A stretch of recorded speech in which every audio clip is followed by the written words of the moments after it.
Ladies and gentlemen, tonight Mayville football would like to celebrate parent/senior night. We thank WisSports for helping us celebrate this special night by featuring our game as this week's Thursday Night Throwdown, which will be broadcast on the WSN YouTube channel. At this time, we ask the senior parents to please report to the south end of the field and line up in the order of your son's jersey number.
Mayville High School welcomes you to tonight's Flyweight Conference matchup featuring the visiting St. Mary Springs Ledgers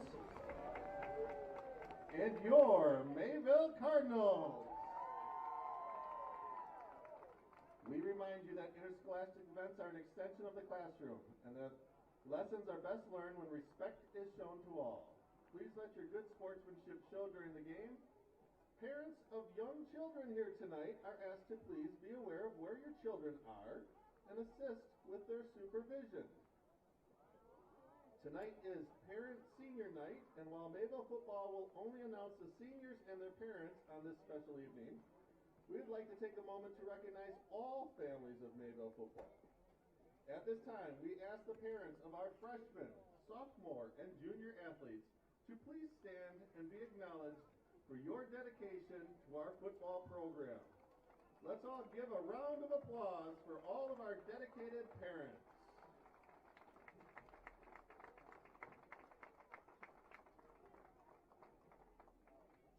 Now I'd like you to please direct your attention to the south end zone for the introduction of our senior parents and their players tonight.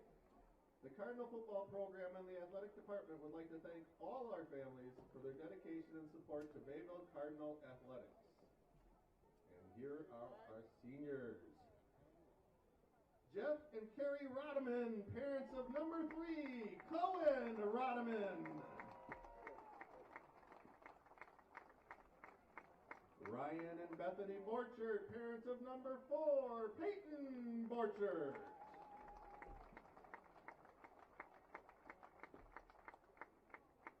Stephen and Zoe Mayrose, parents of number 25, Wyatt Mayrose.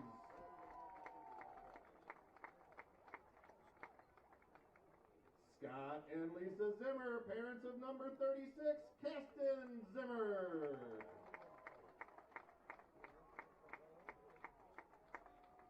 DJ and Tracy Ligas, parents of number 50, Cole Ligas.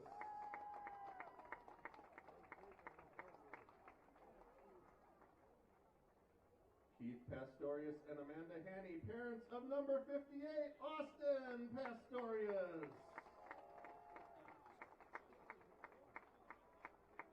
Adam McCartney and Angie Krieger, parents of number 63, Austin McCartney.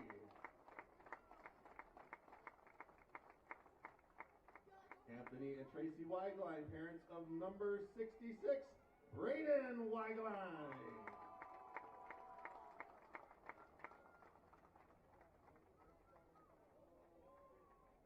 All right, I see that our band has had to go inside, so we'll make some changes here. To honor America and those defending our freedom, we ask those who are able to please stand, remove your hats, and place your hand over your heart for the playing of our national anthem.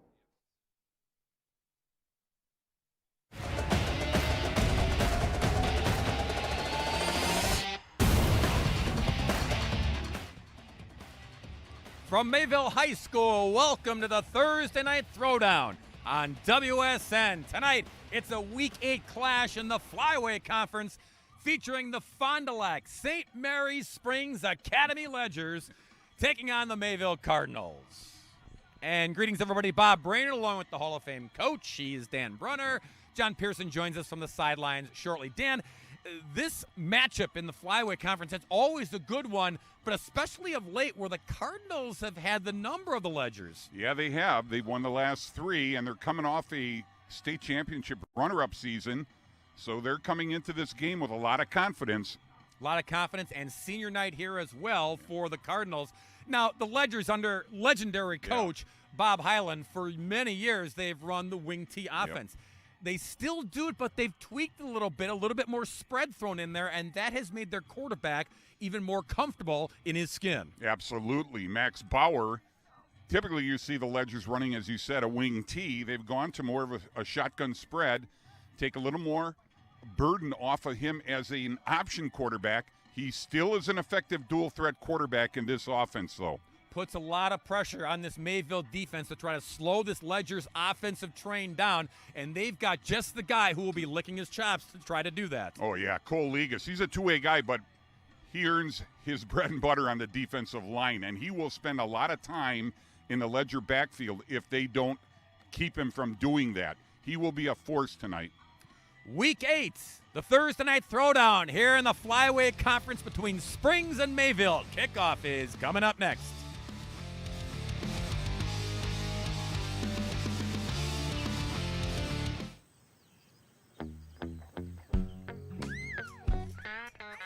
I love living in Kewanee, Wisconsin because the skies are blue, smell of the fresh green grass. It's just a beautiful place to live. I love it. You love your animals, you love what you're doing, you love everything about farming, and you want to carry on those traditions. That's why we dairy farm.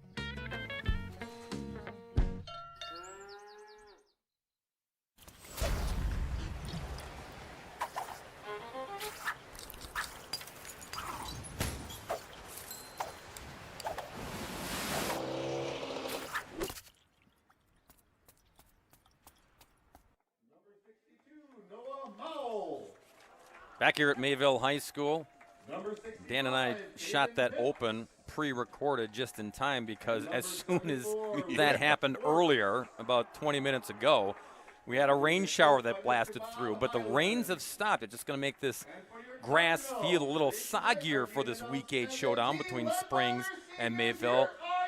And that means Bob Highland got a chance to get the rain slicker out. Look at that. That's not a typo, ladies and gentlemen. His 53rd season as a head coach, all of them at Springs. You see the amount of games he has played. He's been the head coach at Springs. You can see the wins. No one, Dan, in the state of Wisconsin has won more football games or participated in more football games than Bob Highland. Yeah, and it's not just Wisconsin. I mean, he's right up there in the nation in terms of that tenure. Still has the fire in the belly, too. He's got this Springs team rolling here, unbeaten at 7-0, 5-0 in Flyweight Conference play. They've got a big one as well on tap next week, but Bob doesn't want to even talk about Week 9. He knows that Mayville, as Dan said, they have had the number of Springs the last 3 seasons. Mayville has won this football matchup, so Springs knows it. They remember that. They would like to keep the unbeaten train rolling here in Week 8. Mayville won the toss. They deferred. So they will boot the football here in the first half. Cardinals are in the traditional cardinal and white. Yep. Springs in the traveling white with the blue. Back to receive Jameson Ahern and Brendan Giertig. And Elijah Milsna will tee it up and boot the football here for the Cardinals. So the rain came, about a little 10-minute shower, got everybody wet during the senior night introductions, but dry now and ready for football. Yeah, it turned into just a beautiful evening for football now that the rains have passed through.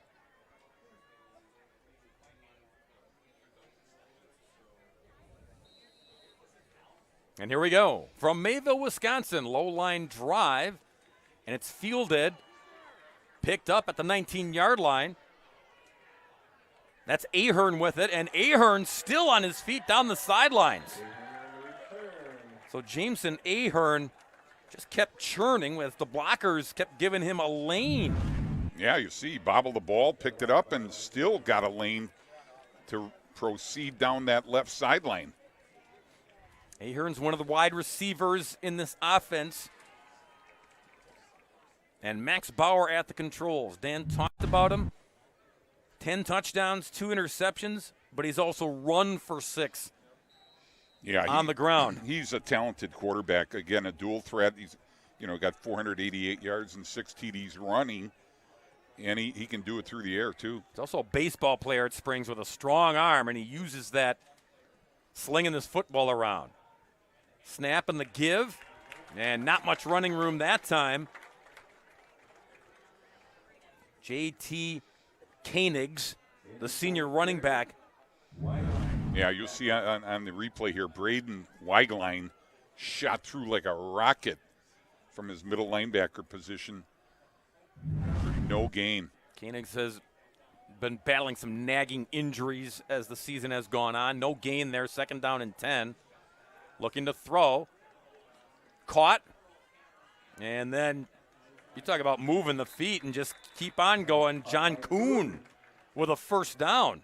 Little bob on the catch, Dan, but then after that, all good. Yeah, really nice job after the catch. You'll see here on the replay. I mean, he hits him. He's open. Oh, bobbles it, hauls it in, breaks a couple tackles, moves the sticks. Kuhn's listed as the tight end, but, you know, the wing back in this offense, they'll line him up all over the football field. Quarterback keeper, Bauer, and lowers the head, gets about 2 yards on the carry to the 35-yard line. Yeah, Kasten Zimmer, outside linebacker, stopped him for minimal gain. It'll be 2nd down and 9. Zimmer's interesting, number 36 for Mayville. He didn't come out for football a year ago. Decided to come out this year, and they said they're glad he did. I mean, he just loves to hit, and he can cover out of the backfield. Yeah, the Cards are like, Kasten, where you been? Yeah. 2nd and 9. Bauer pulls it back in. Time to throw. Deep ball. And incomplete. That was intended for Brody Highland. Yep. That is another Highland. That is the grandson of Coach Bob Highland. Yeah, final grandson. So, you know, everybody knew for years and years that he wanted to coach all his grandsons. And this is the last one coming through. We spoke too soon. The rain has started again on this opening drive by Springs. 3rd and 9 with the ball at the 35. Ahern split at the bottom. Bauer on the give. Strong piece of running there by Koenigs. Doesn't get the 1st down, but brings up 4th down from the 22-yard line. Yeah, you see in a replay, Ligas just missed him in the backfield, would have been a loss. Coming up from his free safety position, Jordan Schlender made that tackle. Bentley Coots is a freshman kicker. He replaced another freshman kicker who got hurt, Lucas Babler, but not going to call upon the freshman here to try a long field goal. 4th down and 6. Ledger's going for it. Bauer pulls it in, throws sideline, going up the ladder to make the catch. And the spot is enough for the 1st down. How about it? Wow. As John Kuhn goes airborne. Yeah, nice. You can see right here. Nice job. Put it up high. Went up and got it. That was an outstanding catch. And right at the 16-yard line, which is where he needed to be. So they convert on 4th down. Drive alive here on the opening drive for the Ledgers. Bauer pulled it back in. Again, trying to hold that as long as possible before Koenigs. He dove forward. Bauer went off the left end. Yeah, you see her, Bauer. I mean, they're running a read option. That was dangerous play.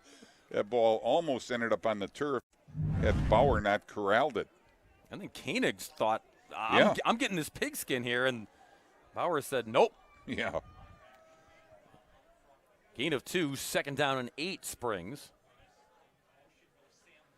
Bauer. Toss it. That's Sam Lucas. And Lucas tripped up a yard shy, but it'll be 3rd down and 1. Lucas, another wing back, tight end, whatever you want to call it in this offense. Again, it's a read option, quarterback option. Comes down the line, and probably a touchdown saving tackle by Schlender. 3rd and a long 1. Inside the red zone, if you will. 18-yard line is Springs. Bauer. Koenigs blocking. Bauer trying to get to the edge. Marker comes down as Bauer gets into the end zone for the touchdown for the moment. Boy, Bauer had a head of steam with Koenigs blocking out front, but we'll check the flag. Mike Stone from Germantown is the referee. And a hold negates the touchdown. Yeah, you see, this is a quarterback run all the way. Almost dropped again by Braden Weiglein. But a hold down the field.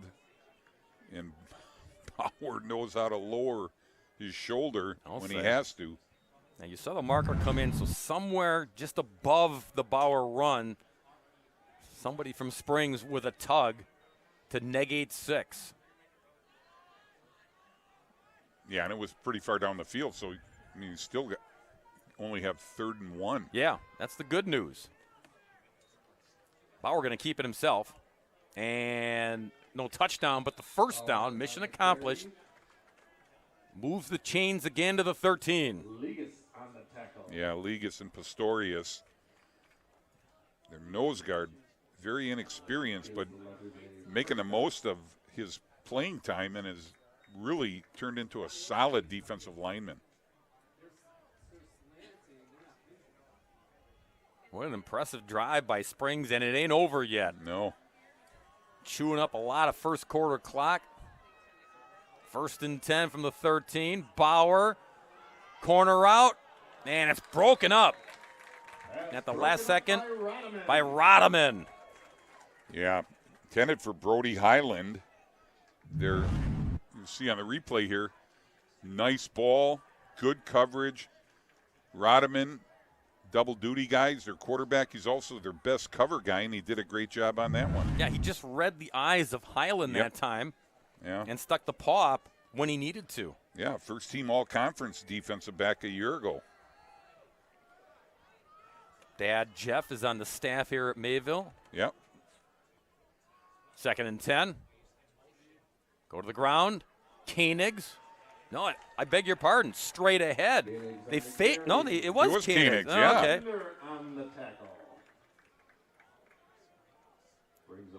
You see on a replay, it didn't look like anything was going to develop, and all of a sudden he just goes north and south and shoots through there for a 7-yard pickup.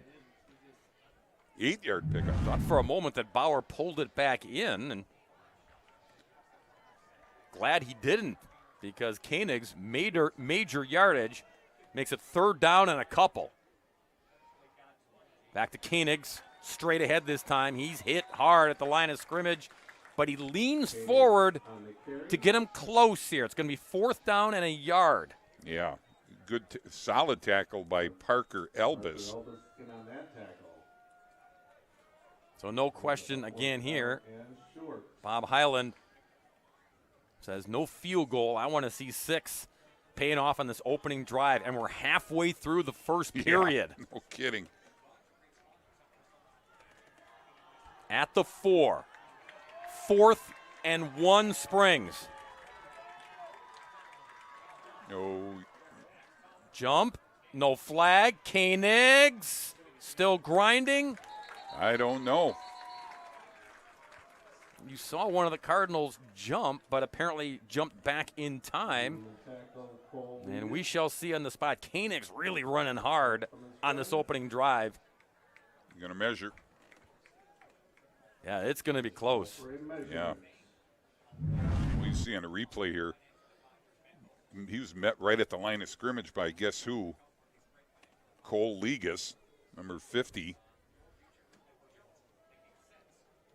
And then finished off by Parker Elbis.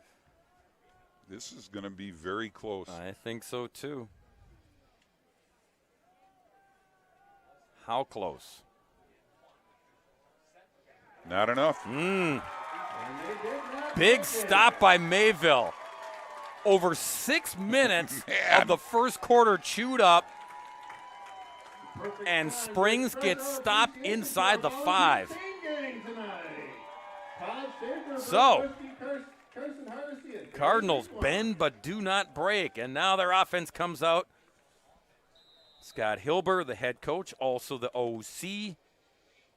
This is a wing T offense. So it used to be wing T against wing T when Springs was running that exclusively. Rodeman, the quarterback, on 1st and 10 at the 4. Trying to get some breathing room there. Just get it into the belly of Peyton Borchard. Borchard on the carry. Yeah, Borchardt's a lone returning running back from that state championship runner-up team a year ago. Very good blocker and receiver. Typically does a good job complementing their leading rusher, Sawyer Hardesty, who they move from tight end to running back.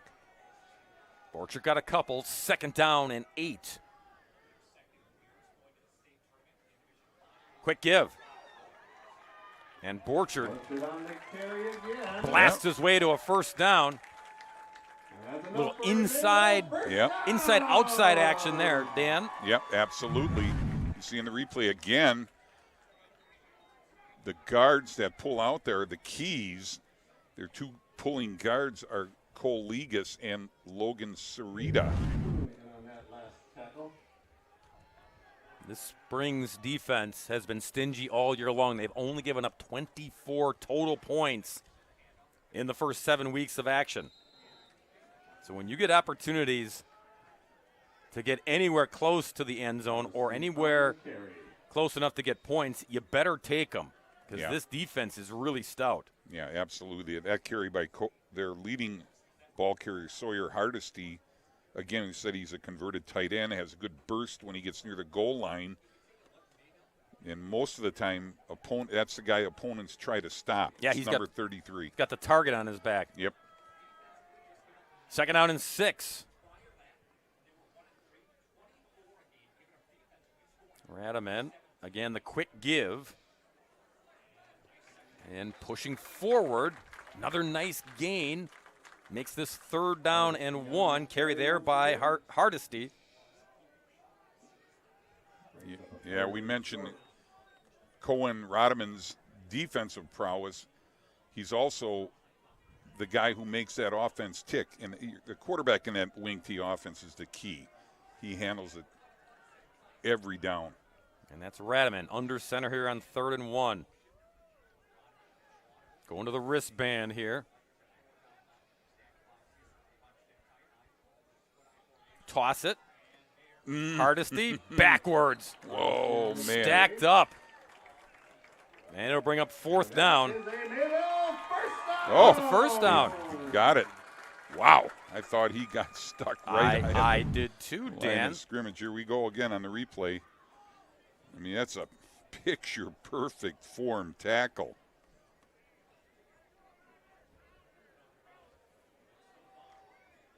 Looked like that was Noah Mole. I think it was too, the junior linebacker, the inside guy. First team all-conference a year ago. So he got the stick, but got the yard.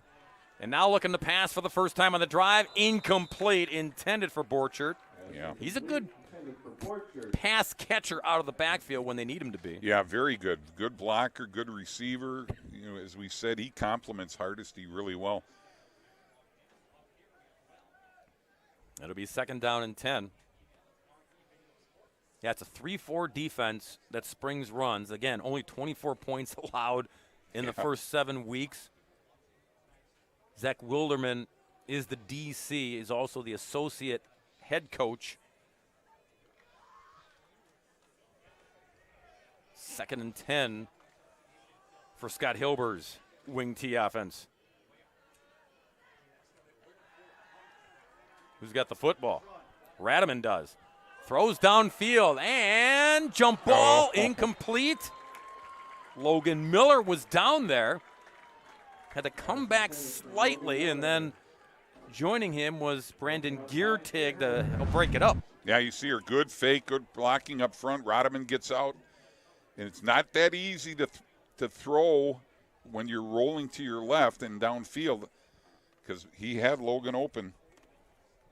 That was Ahern, actually. Jameson Ahern, the free safety back there that broke it up.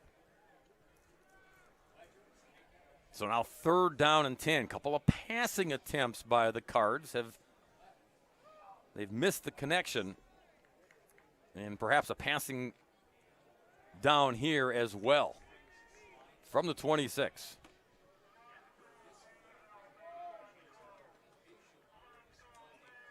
Radaman. Flushed and tipped, and one of the linemen caught it. Legas. Yeah. Legas on the reception. You don't get many of those 50, No. so. No, it's illegal unless, like you said, Bob, the ball's tipped. Yeah, somebody from Springs will see who got their mitts on it. And he's trying to get it to Borchard here. Just dump it off, but no, it gets tipped, and Ligas alertly catches it. But a nice tackle by Tate Shoofs. I think Shoofs was who got his mitts on it, too, so. Field at the 44-yard line. Slipping tackles. Nice return once again. Gearteg gets him to midfield, beyond midfield, I beg your pardon. So terrific field position again to start the second drive of the night for Springs. Scoreless first quarter.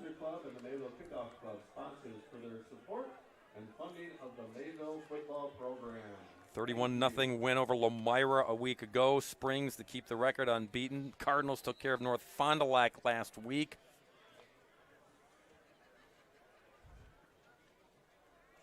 A game both teams want to have for different reasons.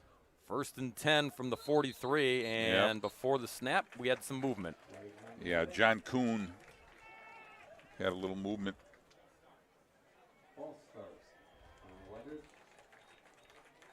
John Kuhn, not related to the former Packer fullback. Different spelling of the last name, in fact. So 1st and 15 now, back at the 48. Kyle Krieger is the offensive coordinator, again, instilling the shotgun spread here at Springs, trying to take advantage of the athleticism of Max Bauer, who tucks it and goes. And Bauer showing off his wheels. Bauer down the sidelines, 20, 15. Bauer going to get into the end zone. Nope. Stepped out of bounds right about the 10-yard line, and Bauer thought, oh, I got the 6 that was wiped away in the penalty, but what a great run nonetheless. Yeah, you see in a replay, it looked like a quarterback draw all the way, set up the pass, beat everybody down the sideline, and just got nudged on the sideline at the 10. But 1st and goal, Springs. Couldn't finish the opening drive of this contest, trying to change that narrative on this drive. It's Bauer again calling his own number, zigzagging on the cutback.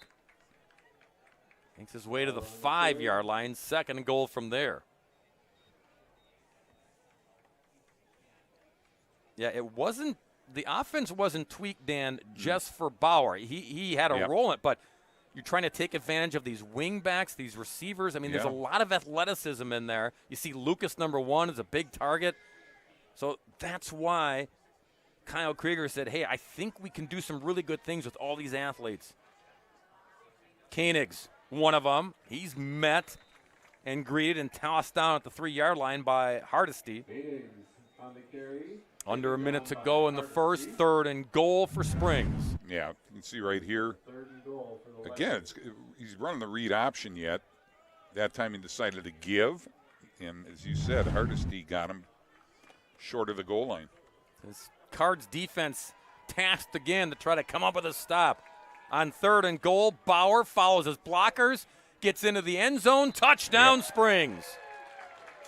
That was a patient run for 6, Dan. Yeah. And this time the drive pays off in the end zone. Yeah, he did a nice job, you see here, just following his blockers. The backs pitched in. He had good blocking by Caden Pitts, the center, Noah Mole, the left guard, Schwartz, the left tackle, and then Cannon Cluck, the right guard. But also, you saw a nice block in there by John Kuhn, who moved into the slot position that time. Here's that freshman, Bentley Coots, for the extra point.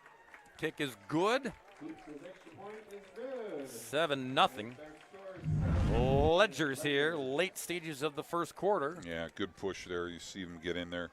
And as you mentioned before, Bob, what a credit to Coach Hyland. to adapt to his personnel and not be, rigidly locked into, hey, this is what we always do. Sometimes your personnel doesn't fit what you always used to do. And to his credit, he's adapted to this offense. Yeah, and he trusts the generals that he has underneath him. We mentioned Zach Wilderman, who may be the head coach in waiting. Yeah. Bob Hyland said, I hope he is when I decide to retire, but Bob's not going anywhere for a while. And again, Kyle Krieger, his OC. Yeah. So that drive pays off after the short punt, and Springs will kick it off once again. Yeah, Bryce Hilber, who's the defense coordinator for Mayville, who happens to be Hilber's nephew. I mean, he's kind of had his back against the wall with field position the first 2 drives. John Kuhn does the kickoff chores here. Short kick, fielded at the 23-yard line. That's Austin Thorson. And that's where the Cardinals will set up shop here. Their second time on offense. At the 35. Concessions are located behind the stands. Please get your refreshments and support the Mayville Music Department. Well, they just made the concessions announcement here, Dan. They have the cookie dough, Cookie homemade cookie dough, which I sampled before the game. And man, on the give, Borchard, and he's stacked up. But still leans forward for a gain of 2. It'll be second down and 8. Clock might wind down here. Yeah, they won't get another playoff. Can I go get cookie dough now? Do I have time? Probably not. You can call DoorDash. I think they'll bring it up here. I wish. 7-0. Springs leading the Cardinals here in Mayville, Wisconsin. It's the Thursday Night Throwdown, the Week 8 edition, second quarter when we return.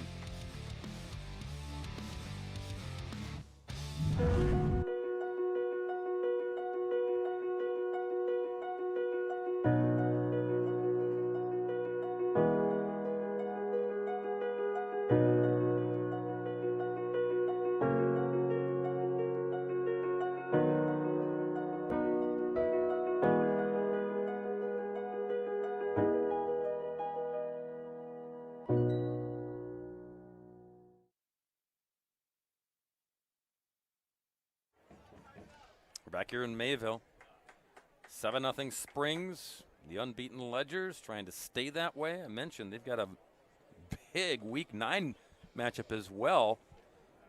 After this one, Winnebago Lutheran next Friday. Winnebago Lutheran going into their game tomorrow is also unbeaten. So that game, if Springs takes care of business here tonight and Lutheran does as well, that could be a battle of unbeatens in the conference championship for the Flyway on the line. Yeah, absolutely. I mean, that Winnebago Lutheran team is really good. But first things first, got to settle the score here between the Cardinals and the Ledgers. Second down and 8 for Mayville. Pushing. And then on the backside for the takedown is Caden Pitts, two-way player. Dan talked about him snapping the football. There he is, coming up with the tackle. A gain of only 1. Yeah, and they get good run support from all their DBs, including on that play, Sam Lucas. So 3rd and 7 for Mayville. Yeah, it's a stingy D. We talked about it. Only 24 points allowed. 3rd and 7 for the Cardinals. 3rd and 7 here for the Cards. Rodman, little play action, sets up shop, slips, throws in the flat to Borchard, but he ain't going anywhere, folks. Yeah, it's a little crossbuck boot pass action, and then it's a throwback screen. Brings up 4th down. Got to boot the football. Hardesty will do the honors. Back to field. Ahern and Giertig.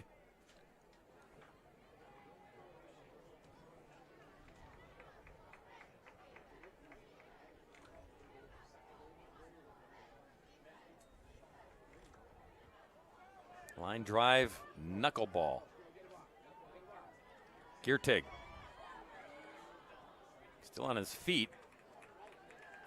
And nice return out to the 37-yard line. Third possession on offense for the Ledgers, leading at 7-0. John Pearson, let's hear from you on the sidelines. We don't get politically incorrect on here, but politics is a big part of St. Mary Springs' team, especially on the top of the student council. John Kuhn, Jamison Ahern, and Max Bauer are the president, vice president, and treasurer of the student council. They've done fundraisers for the Salvation Army warming shelter, as well as for Holy Family Catholic Community, and of course a Jeans and Sweats Day fundraiser for the MAC Fund. And I thought I had some breaking political news that none of the three will be asked back next year as president, vice president, and treasurer. Well, nothing controversial. It turns out they're graduating, so no big deal. By the way, John, happy birthday. John is celebrating a birthday, and he said no place I'd rather celebrate than in Mayville. Yep, that's what he said. That's why we're here. So glad to have John down on the field. He stayed dry somehow. I don't know how, but nice run there. Yeah. Into Cardinals territory at the 49-yard line. And on the quick give, inside trap play to Kuhn, and Kuhn takes off, change of direction. Kuhn high-stepping it. Kuhn going to score. Touchdown, Ledgers. What an impressive run by John Kuhn. That was impressive. You know, they say that John Kuhn is their fastest player. I don't think you're going to get any arguments on that after that play. You can see starts off to the right. Great blocking out in front. Breaks the tackle and then cuts back and just outruns everybody to the end zone. So that goes as a touchdown run for Kuhn. He's also caught 3 TDs through the air. Coots to try to tack on one more. And nope, blocked. Swallowed up by Wieglein. Braden got in there, so it's 13-0 Springs. Another look at the run. Yeah, once he got in the open, Dan, that's when he turns on the jets. Yeah, and then he sees an opening off the left sideline, and he just outraces everybody to the end zone. Those businesses include the Meeting Place, Don Ramone's, Leroy Meats, Cardinal Lane, Piggly Street, The Stand, D&D Pizza, So Quick Trip, Kuhn Coffee House, and makes it 13-0. Athletes aren't born; they're built through hard work, dedication, and chocolate milk. Chocolate milk is the drink that elite athletes turn to for recovery. Need a competitive edge? Then drink chocolate milk. It's brought to you by the Dairy Farmers of Wisconsin. It'd be good to have that With the cookie chocolate milk washed down the cookie dough. Yes. Yeah. You read my mind, partner. And then stay up for a couple days. They said they always sell out of the cookie dough. And I can vouch for that. Yeah. Chase Merritt is back. Gets his mitts on this one. Head of steam, Merritt. He's got an opening. He does. 40-45. Midfield, banged out of bounds is Chase Merritt. Great return. Yeah. Solid hit. Cards in business here in Springs territory. Yeah, you can see good blocking up front. He sees the alley and scoots up toward that right sideline, and he gets banged out of bounds. That's Kuhn. I think it was Kuhn. Kuhn's all over the field. Yeah, he is. You know what? I think it was Brody Highland. That wasn't it, number 5? That was in on that too. It was just a blur, so Yeah. I'm not sure. Here's a big time run. There's Hardesty. Yeah. Just lowering his head, but keeping the feet churning up top. Yeah, you can see right here. Guard kick out, and he takes it up. He's a load to bring down. Yeah, he's swatting defenders away who tried to rip it out of his belly that time. Yeah, 6'2", 230. They grow them big in Mayville, don't they? Yeah. 1st and 10 from the 30. Go back to him. Hardesty. Another strong run. Just shy of the first down by a foot. Yeah, you see Hardesty comes through there. Good job up front by those guys. And Jamison Ahern, if he's getting to Ahern, that means those guys up front are doing the job, because that's the last line of defense. Yeah, 33 is just looking for the opening and then kind of sashaying his way through it. 2nd and a yard needed for the first down. Quarterback keeper, Radaman. Just wanted to move the chains, gets the job done. 1st and 10 Cards at the 18. Yeah. They've had a dose of Hardesty, and you can see here he fakes the Hardesty and keeps it. Gets just enough to move the chains. Boy, poor gear tag, look at that. Big chunk of sod. Yeah. That's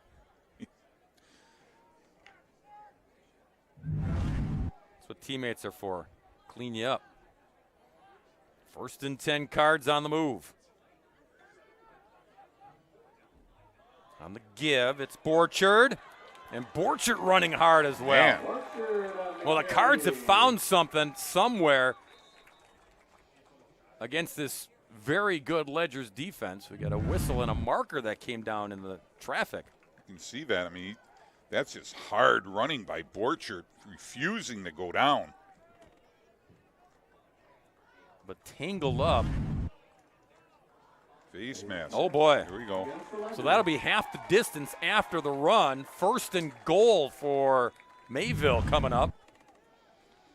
Yeah, we can see it as he comes through there.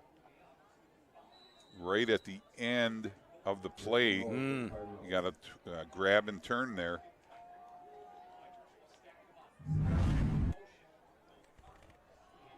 Hardesty. Inside the 5 to about the 3-yard line. It'll be 2nd and goal.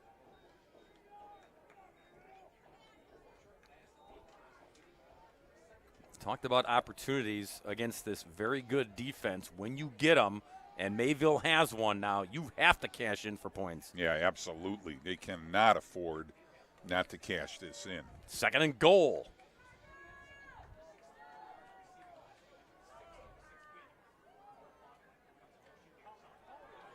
Touchdown. Oh, man. Cardinals, Sawyer, Hardesty, in for 6. Yeah, their center, Austin McCartney, nice job leading them in there.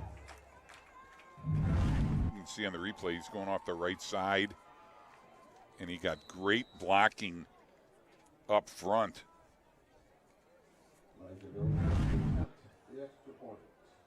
Milsna for the extra point to make it 13-7. Oh, snap. Yeah. And kind of skids on the slippery surface. So 33 gets them in the end zone. They settle for 6. 7-point football game. Yeah, you can see on the replay, good job of those guys up front, especially, again, their center, but mostly Hardesty doing the job on his own. Well, it was all set up by the good kick return and then the big run by Hardesty on the first play. That got him going downhill, downfield, and they just kept churning their way into the end zone. Yeah, and Hardesty's one of those backs. You know, we saw Kuhn exhibit the speed and the elusiveness. Hardesty's like a heat-seeking missile. He's just looking for guys to run into. Ahern and Geertig waiting again for Springs. Milsna will boot it. Milsna to kick off.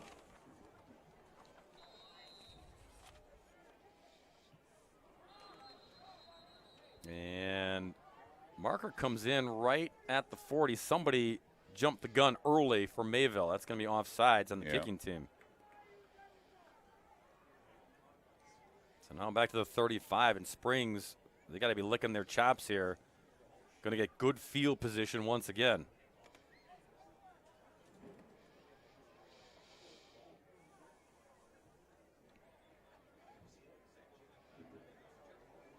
So now Milsna,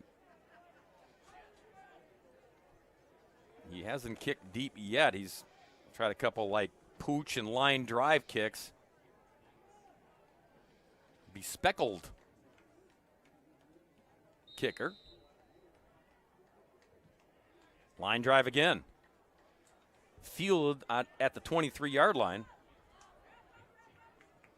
And Springs, good field position as Gierteg runs up to get the offense back on the football field, up by 7. Yeah, great field position again for Springs.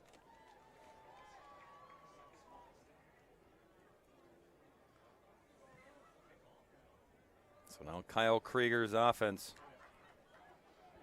trying to cobble another long drive down the field, expand their lead once again. They start off at the 41-yard line.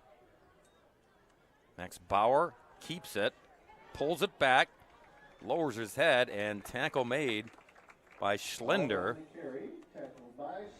Boy, Bauer though, once he gets past the original tacklers, you see him, he just kind of like waves people off. He's a tough dude to bring down. He is an impressive runner. I mean, you can easily see why he's their leading rusher. Dan mentioned earlier he played with a broken foot last year, so had to be the backup and healthy this season. Bauer to throw, deep ball. And it's incomplete, broken up by Radaman. Great coverage, stride for stride with Fisher. Yeah, fantastic coverage. You can see this. What a great throw, though, by Bauer. He puts it right on the money. Just better defensive coverage by Radaman. You mentioned before his dad, Jeff, he played for me at Hartford, was an outstanding running back in the 90s. Yeah, he's part of the staff here at Mayville. Set up the youth program to keep the pipeline churning. Yeah. 3rd and 4 for the Ledgers. Couple of fakes. Look out. Bauer backside. It's intercepted. It's going to be a pick 6. Hardesty. Touchdown Cardinals. Whoa.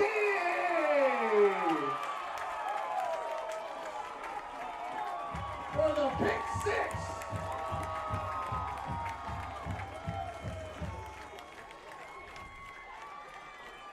And just like that, Mayville, a PAT away from tying it up. Hardesty gets in the end zone again, this time on defense, Dan. Yeah, you see the little cross fake action. He's going to dump it off for a screen. Hardesty read it all the way. He was waiting in the weeds. He knew with the pressure coming that there was a chance they'd try for the dump off, and 33 was there. Now Milsna to tie it.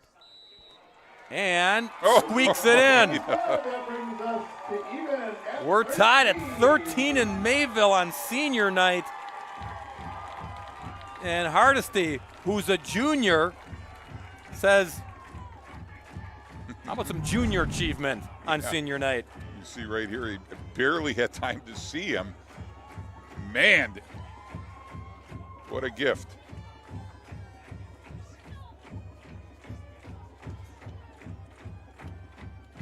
Just like that. Even Steven at 13 apiece. 33 getting it done on both sides of the football for the Cards.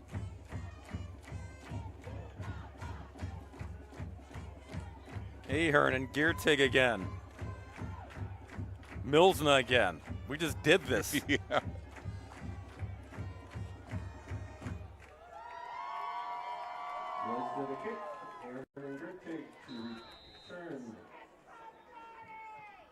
Again, line drive. This one has some juice. Look out.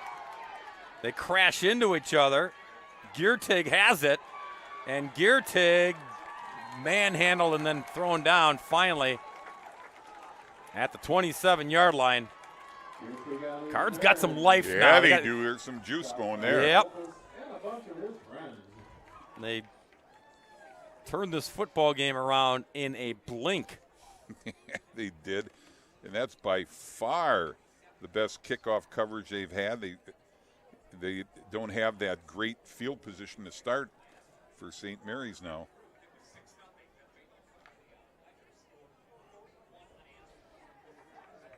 Bob Highland there. Yeah. No headset for him, old school. Little Oh, jet boy. sweep action. Sam Lucas on the loose. Lucas past midfield, slammed down at the 46. And Springs, ooh, give a marker down back at the line of scrimmage. Mike Stone, and you can tell the expression on Springs. They think this one's coming back, and it will.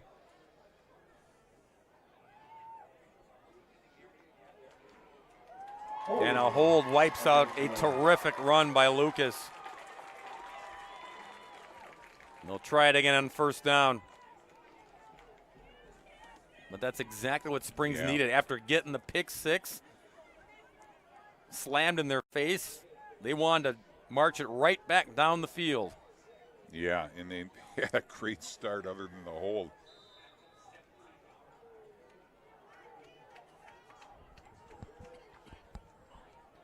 So 1st and 20 now for the Ledgers. Bauer. Where's he going?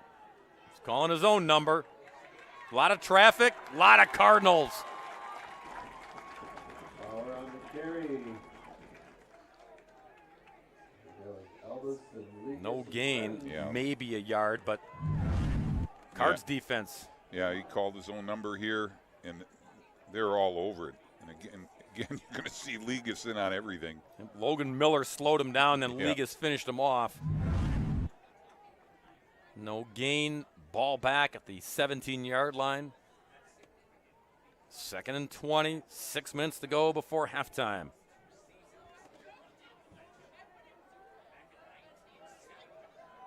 Bauer shotgun. Looking to throw. Tons of time. Makes the throw. Highland on the catch. Yep. And Brody still churning. Boy, big pickup there for Springs as Big Highland makes this 3rd down and 3. Boy, what a nice delivery by Bauer here. You see him in the pocket a lot of time. Not his first choice, but he finds him wide open. And a great extra effort by Highland. Yeah. He got 5 extra yards. After slipping, he said, I need to get our team closer. He did. 3rd and a couple. Bauer. Quarterback keeper. Should have enough, and he does. 38-yard line, 1st and 10 Springs. Brody Highland's brother, by the way, also one of Bob's grandsons, played at Springs, is playing at North Dakota State, which is where his father Rob played, which is Bob's son, which is where Bob played. Grandpa played. Back in the day. Yeah. He had some great stories about when he went to North Dakota State. 1st and 10 at the 38. On the give, low inside to Kuhn, and Kuhn on the carry. Nice carry there for a gain of about 3, maybe 4, past the 40-yard line. Yeah, Mayville stretched this out pretty good, but you can just see Kuhn, very patient runner, find a little opening, get whatever he can, and he picked up 3. 2nd and 7 from the 41. Clock running. 4 minutes and change before halftime.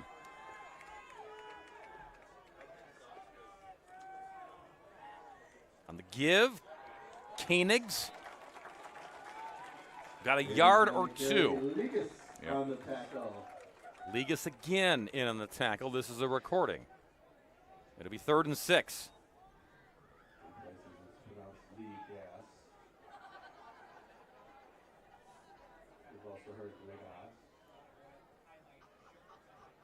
Mayville looking for a big stop here. Remember, they get the football to start the second half. So if they can keep this one tied up, that'll be a happy locker room at halftime. Bauer In the pocket. Fires sideline, incomplete. Oh, boy. In and out of the hands of Ahern. Tried to make the catch and then turn and get more. He had plenty to get the first down. Instead, it's now fourth down. You can see Bauer, he puts it right on him. It's just a classic case of trying to run before you put it away. He is their best receiver on the season. And Ledger's got to boot the football. Bauer is also the punter. You've seen him as the quarterback, so just tuck that away in case. Gonna boot it here, but not a good one. It'll bounce and die at the 35-yard line. So, Mayville,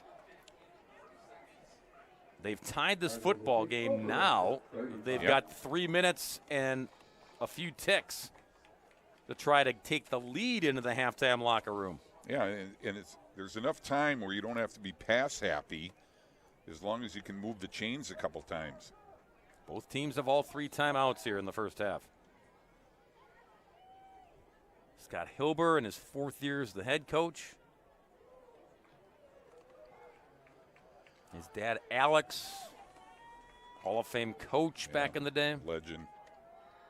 1st and 10, Cards at the 35. Big burst again by Borchard.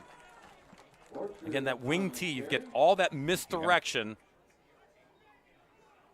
And Radaman's doing a real good job of just selling all these fakes, Dan. Yeah, and again, he's the key. Cohen Radaman is just the perfect guy for this offense. He distributes the ball, and they got 2 complimentary backs, Borchard and Hardesty, who do a great job. 2nd and 5 from the 40.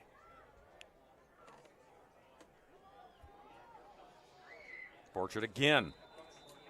Gets to the 45 where he needed to move the chains, and they do.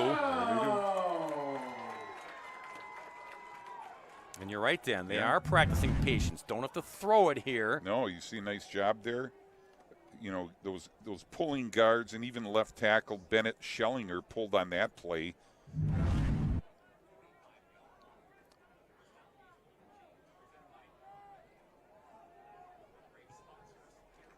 From the 45.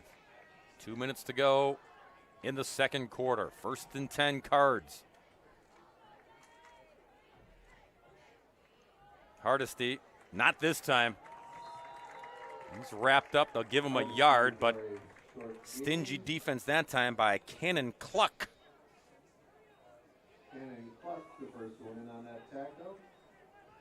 Clock runs here. 2nd and 9.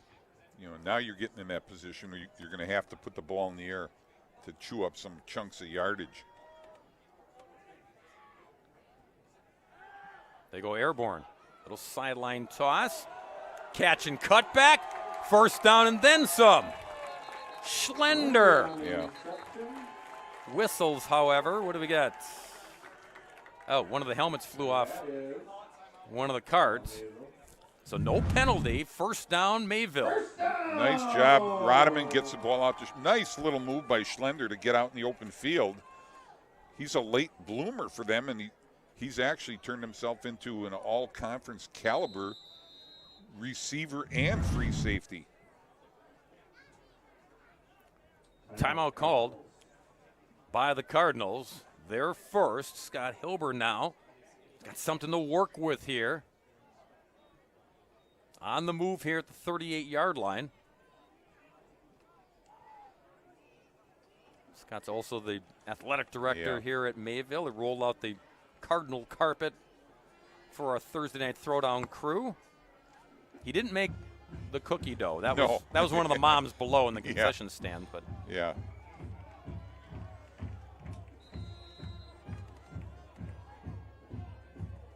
coming up in halftime, we'll have the Dairy Farmers of Wisconsin halftime report. John Pearson talks with Travis Wilson from WSN.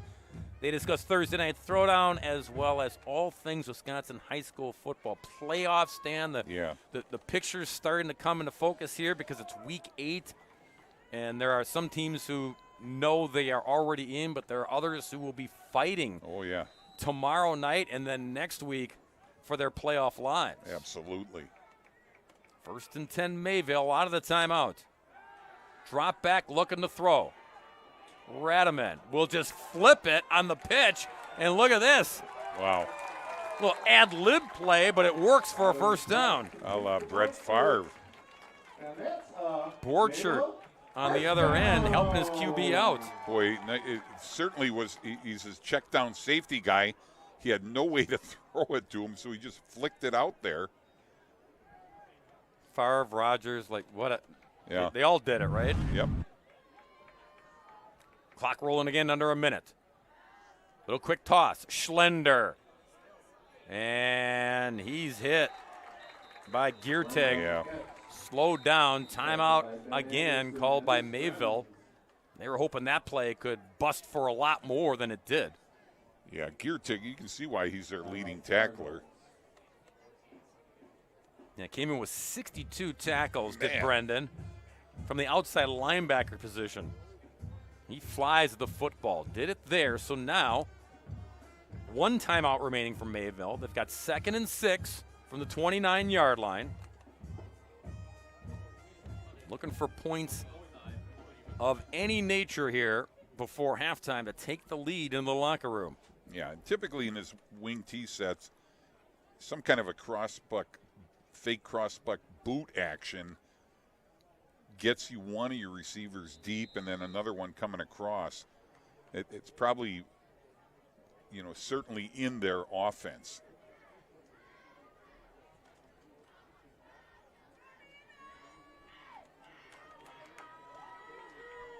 Again, 1 timeout remaining for Mayville.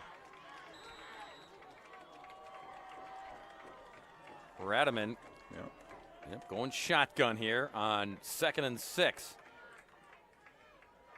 On the give, Borchard. He's met by a whole host of ledgers. Clock rolls, not going to burn that final timeout. They're going to set up quick here on 3rd and 4. Spike it. And that brings up 4th down. A little surprising. Yeah. I wonder if Radaman lost track of the downs or if that was by design. But now you got to make a decision here, and I don't see the field goal unit coming on. It's Scott Hilber talking to Radaman here. Going to try to convert here on 4th down. They need the 18-yard line to do that.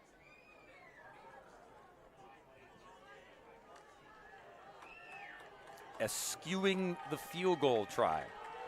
Big college word there. Yeah. Radaman rolling. Got to throw across his body. It's tipped and almost intercepted. It's broken up, and Springs gets the job done. They get the football, turning it over on downs. Yeah, it's a sprint out pass to the left. Tough to do for a right-handed quarterback. Looking for Jorn Schlender. Giertig actually came up with the football, but he was out of bounds, as you can see. But either way, there was a lot of white and blue downfield, and they weren't having it. So the defense holds for Springs. Keep this game tied.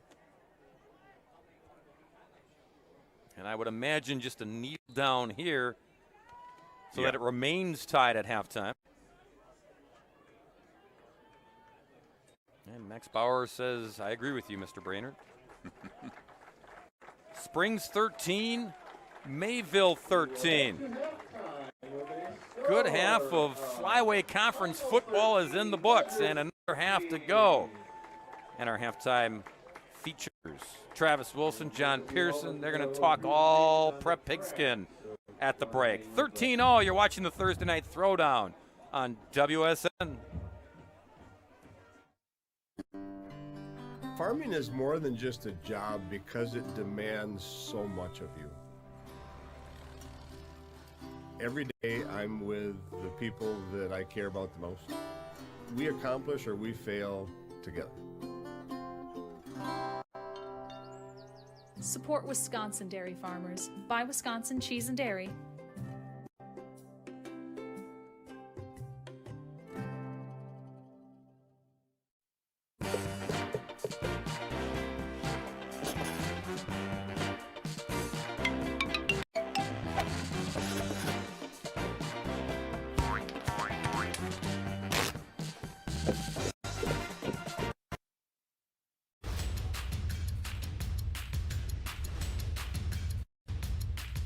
It is hard to believe we are winding down to the end of the season here, and Travis Wilson never winds down. He's got more to think about as we get to this time of year. The general manager of WSN.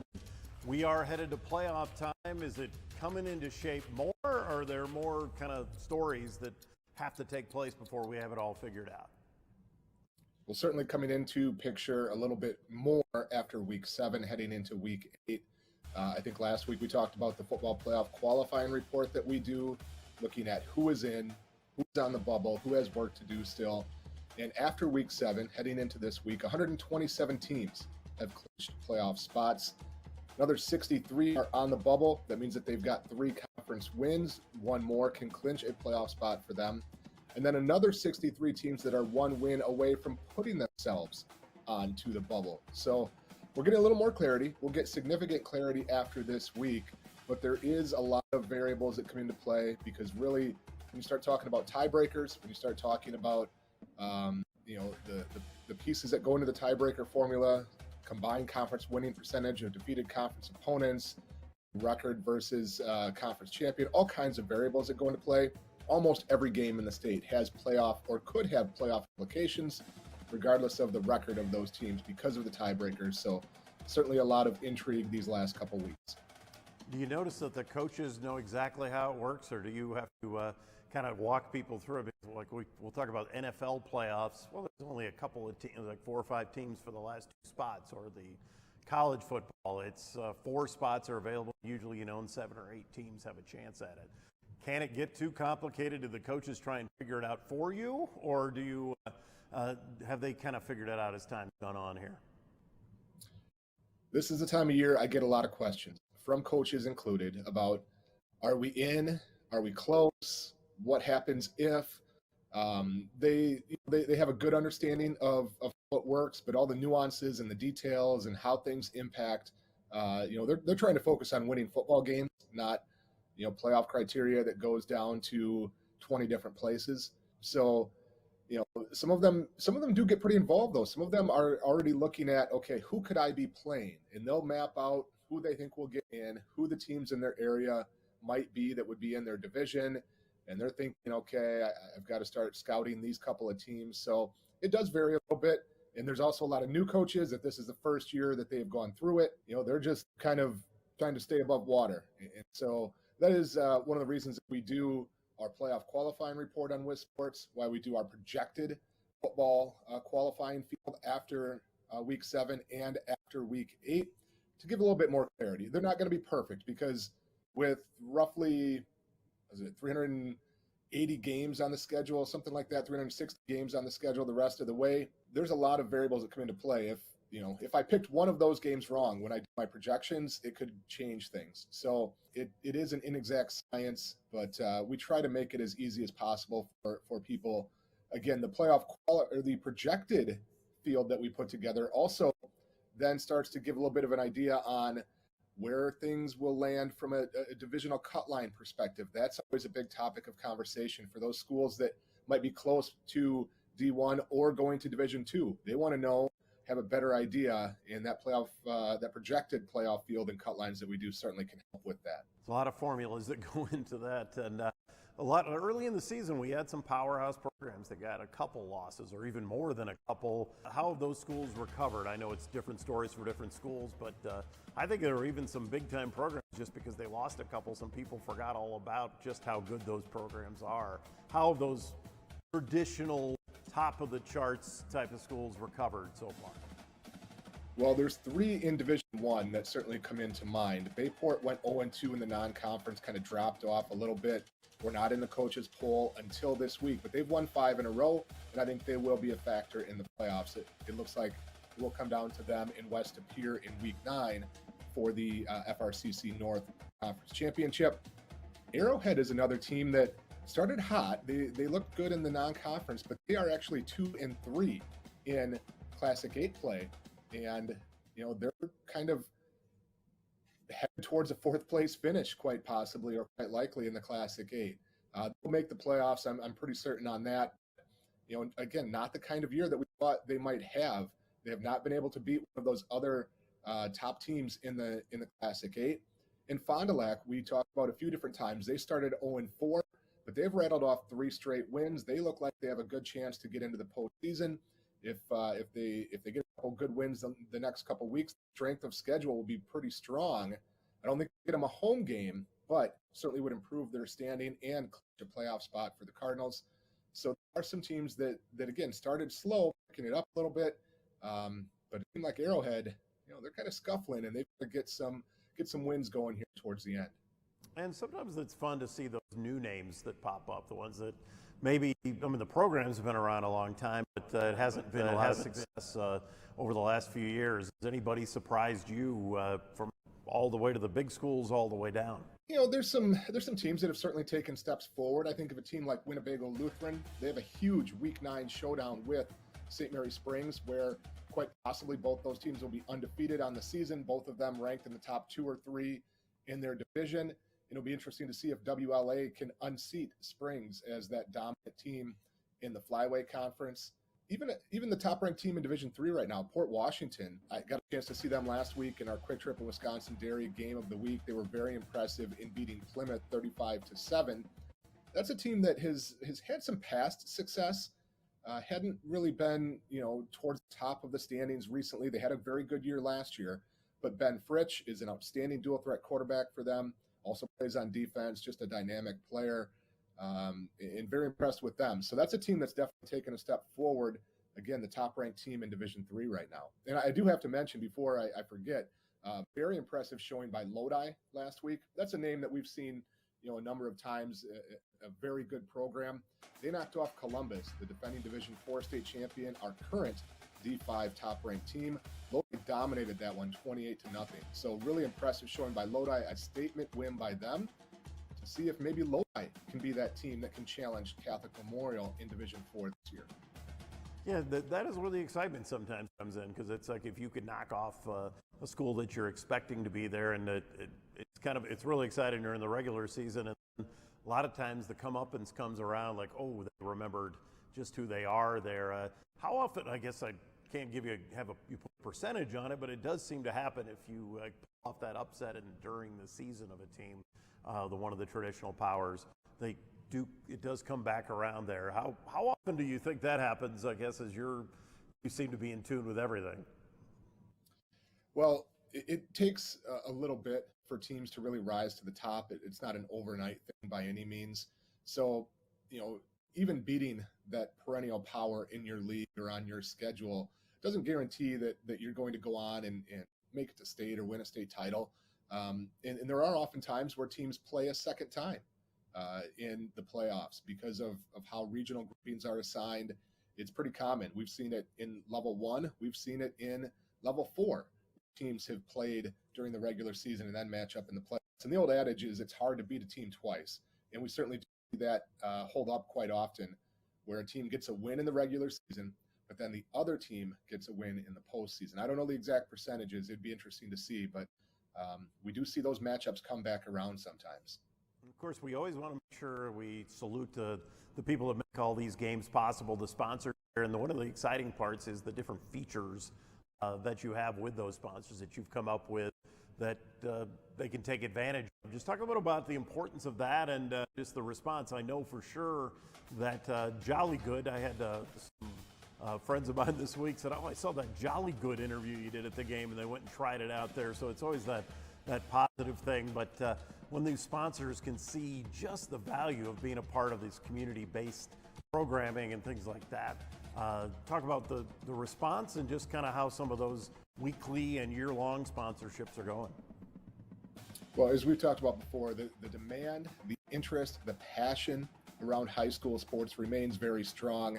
And we are able to connect those advertisers that want to get in touch with and engage with the passionate high school sports audience. We're able to do that on WisSports.net year-round. During the preseason, during the season, and during the playoffs, we're able to make those connections. And it's always a fun part of what we get to do. Just recently, last week, in fact, we launched the first Wisconsin Dairy Athlete of the Month profiles that we will do this year. This year we've expanded that. We're going to do a boys and a girls athlete each month.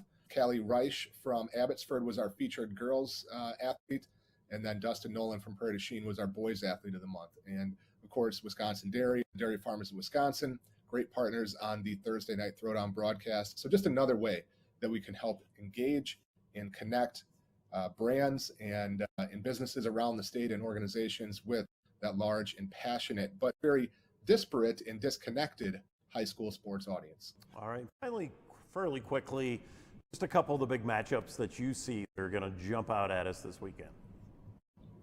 Well, there's some conference showdowns on the line for sure. In the Lakeland Conference, we have Hurley and Grantsburg squaring off. A huge one in the Packerland Conference is undefeated Southern Door takes on undefeated Kewanee. You've also got Mosinee and Medford in the Great Northern Conference. That's for the outright lead heading into the final week. And Connie Xavier, and then Wisconsin Dells and Adams Friendship. Those are some of the big games this weekend that have conference title implications.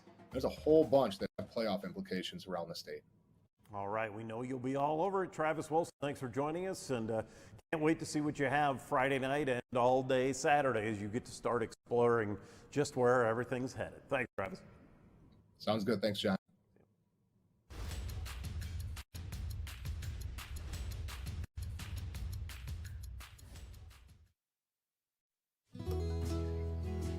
I think when anybody comes onto our farm, they see how family-oriented we are. Having the 3 generations all at one dinner table, it's just a really fun time to spend as a family.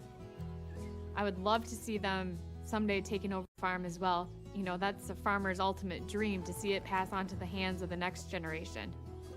Support Wisconsin dairy farmers. Buy Wisconsin cheese and dairy. All right, let's go, baby. Mind over matter. If you don't mind, it don't matter. Nobody ever drowned in sweat. Let's go, baby. Let's go. All right, I'm pleasantly impressed by that.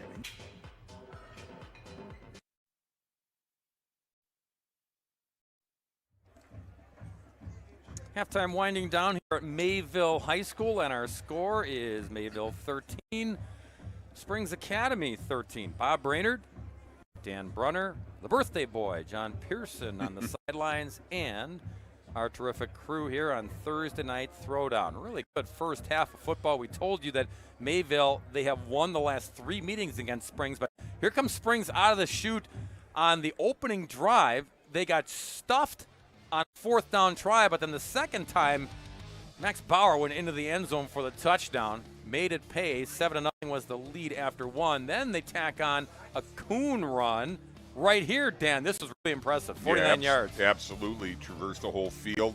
He sees the opening here, and he knows there's nobody in that field that can catch him.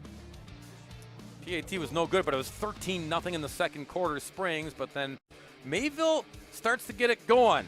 This kickoff return really got them going, got the offense ignited as Chase Merritt set him up in good field position. And then Hardesty went to work on the ground, 3-yard touchdown run. PAT no good, but it's 13-6. And then speaking of 6, pick 6, Dan. Pick 6.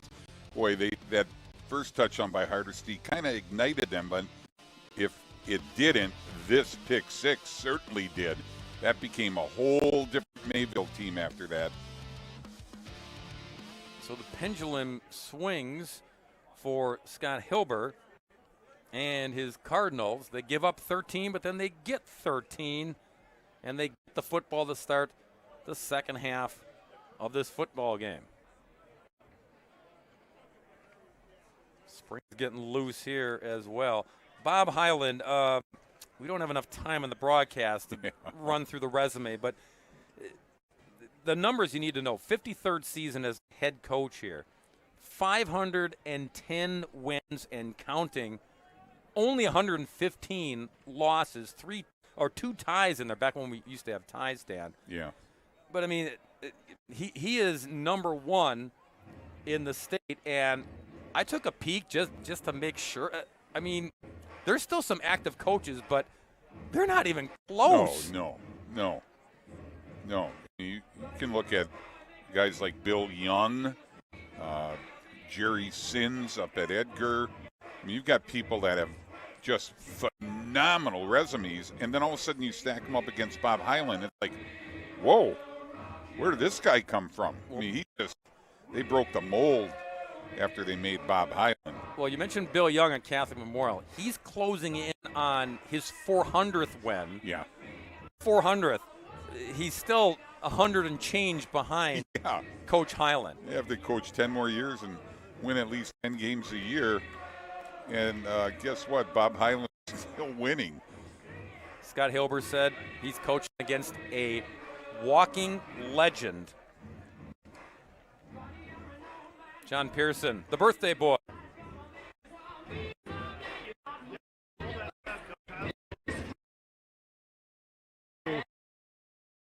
Coach the win. He ran the ball, won 3 state championships, went into college, won a national championship at Augustana College. Bob Reed.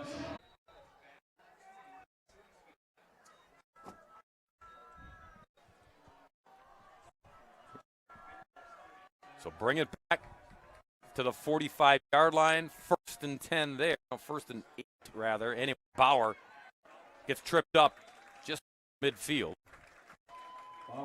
36 in the trip up is Caston Zimmer. Yeah. Caston Zimmer saved a huge run on that. Yeah, because Bauer had some room to run there, too. Had a lane. And ahead of steam. So now 2nd down and 1.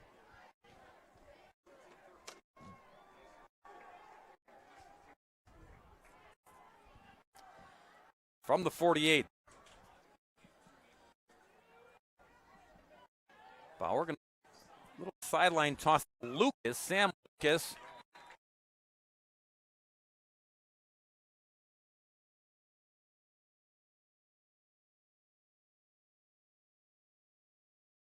Back. I mean, he's got a touch on his pass. We'll see. Great runner.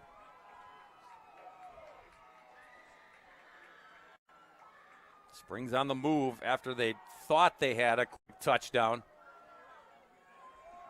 But back at it here, 1st and 10 from the 39. Try it again with Kuhn. And this time the Cardinals wrap him up before he can get to the edge. Kuhn getting beat up, slow to get up. Game of 4, 2nd down and 6.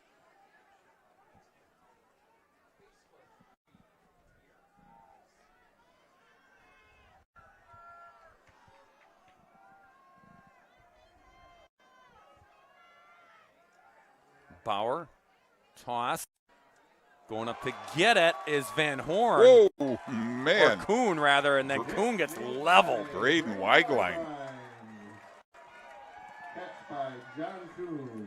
Kuhn paying the price this time. Look at that neck thing that 66 has. That's old school. That's old school.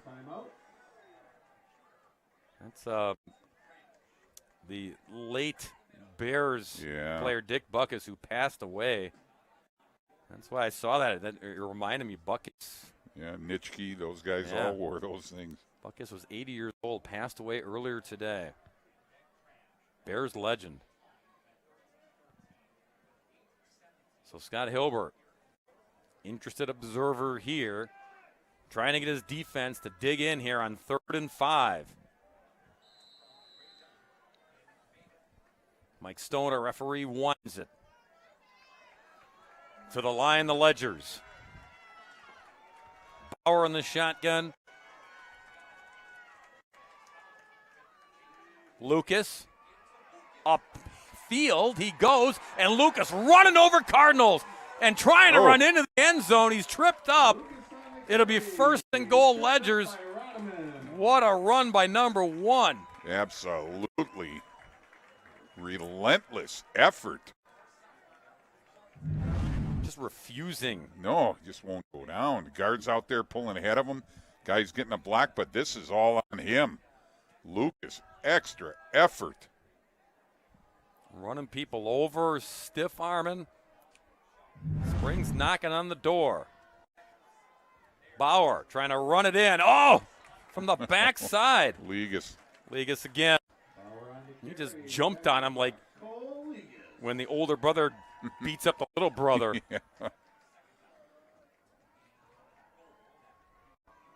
It'll be 2nd and goal from the 3.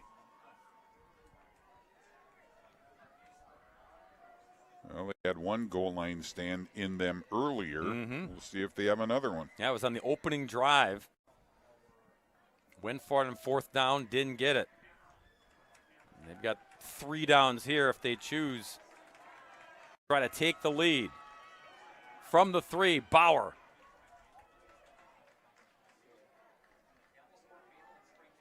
And it's a touchdown, Kuhn. Well, he had the long touchdown run called back. This time, no flags, short run, but still gets 6. Yeah, Kuhn, he just can't handle that speed on the field. I mean, all he needs is a little bit of an edge, and he's going to find an opening. Make it 19-13, PAT coming from the freshman.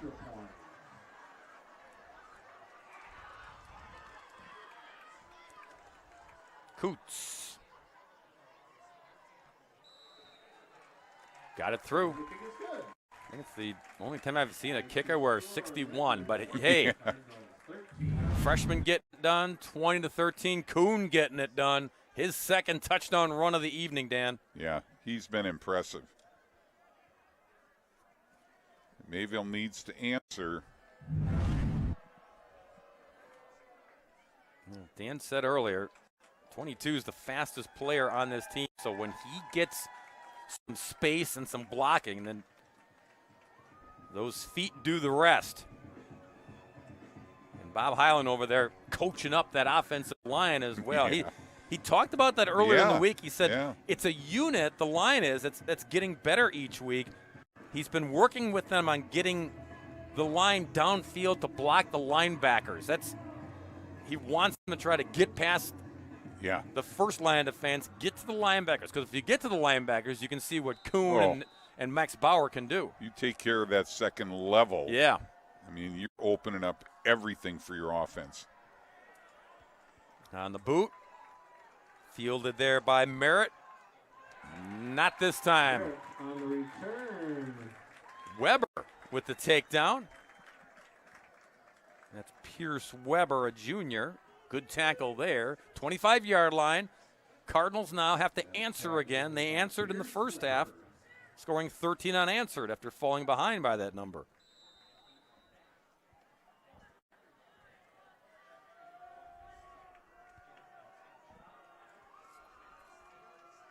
Rodman under center here on 1st and 10. Inside handoff on the draw. Once again, Hardesty. Hardesty on the carry. Gain of about 4, 2nd and 6. Yeah, kind of your typical MO. You want to gain 4 or 5 yards on first down. Same on second, same on third, move the chains. And then every once in a while, you try to go over the top. Every time I see these Mayville uniforms, I think about the St. Louis Cardinals fans. Yeah, absolutely. Larry Wilson and oh man, Jim Hart. Yeah. Conrad Dobler. Yeah. The dirtiest man in football, Conrad Dobler. Dirtiest player.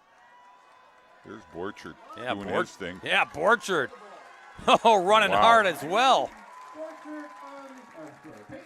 Boy, we've seen some fantastic carries by the backs on both sides of the football tonight. Yeah, this is all just individual effort. You can see that. Just dragging guys for 5 yards. We've seen Kuhn do that. We've seen Bauer do that. Yep. Hardesty, Borchard. I mean, the defenses are getting banged and bruised trying to bring these bodies down tonight. 1st and 10 on the carry to the 46-yard line. Toss it, Hardesty navigating back to midfield. Yeah, I mean, it doesn't look like much, but when it's all said and done, it's 4 or 5 yards.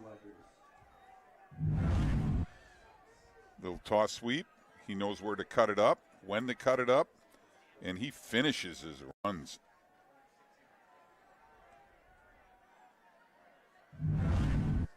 It's like John Madden football, isn't it? Yeah, it's just, it is. Down and dirty. I mean, guys are making tackles. Everybody's running hard. Borchard. Running into a wall that time is Borchard. Yeah, Giertig is he's not big, 5'10", 155, but he's just always sticking his nose in there. You're going to see number 24. He's in on like every play. Mm-hmm. Caden Pitts gets in first, slows him down, knows he's got help on the backside. Yeah, and those guys up front, Luke Schwartz, Weston Humpher, and as you mentioned, Caden Pitts, they're doing all the dirty work. 3rd and 6 for Mayville, right at midfield. Toss, right at the sticks. See where they Dorson, spot it. Going to be short. Oh, incomplete. I said incomplete. Oh. Ball came out. So now it's 4th down. I'm with you. I thought he corralled it and was going to be a yard shy. But instead, you're calling on Hardesty to punt the football, I would imagine. He will. Yeah.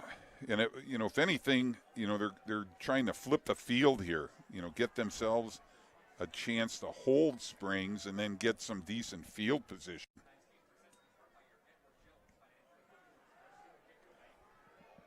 Fielded at the 12. Backpedaling. Acceleration, Ahern. Special teams has been really good tonight. But there's a marker down. You can see right where Ahern was blasted out of bounds. And you can see Bob Hyland, he knows the penalty's going against him.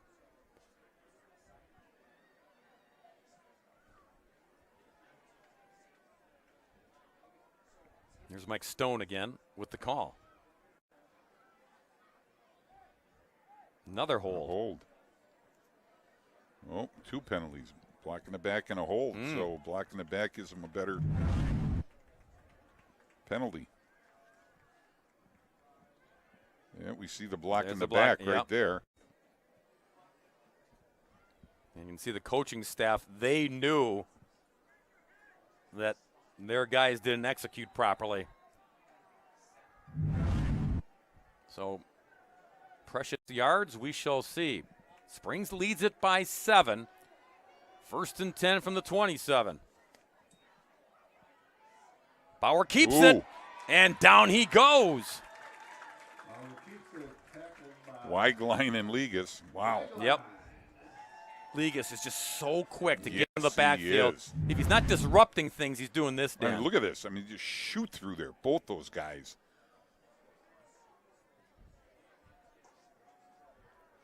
So the penalty marched him backwards. Now a sack. Loss of 2, 2nd and 12 from the 25.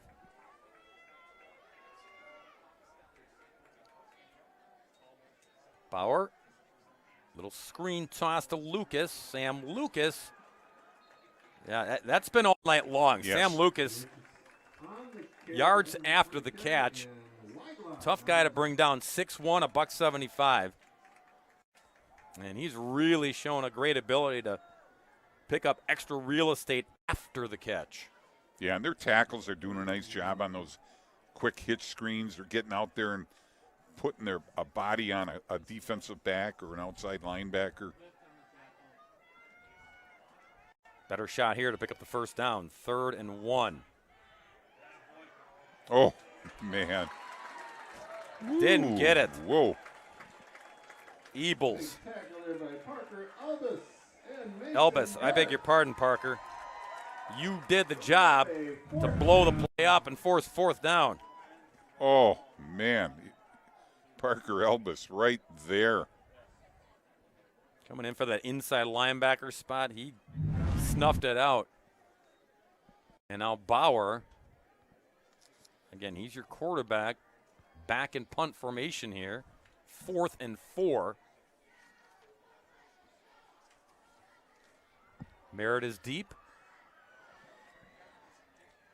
He'll back off and let it bounce, roll, and die at the 34.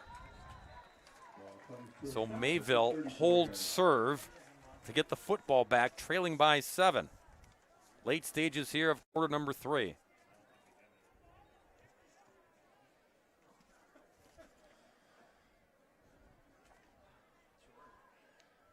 Important contest, we told you, for various reasons. Springs wants to keep things rolling here, stay unbeaten before a potential unbeaten Week 9 matchup with Winnebago Lutheran. Mayville, they're trying to get an important W here to improve their playoff positioning. Not going to get it done here.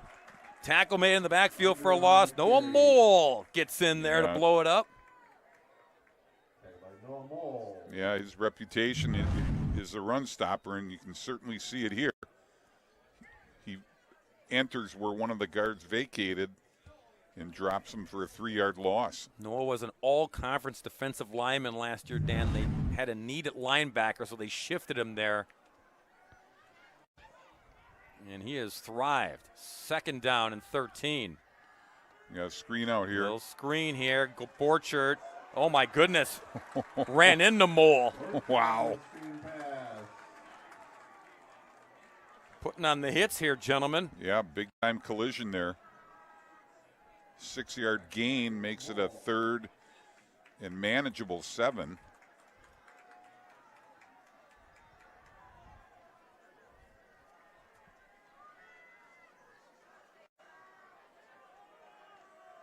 Under a minute to go in the 3rd. Important 3rd down call here for the Cards.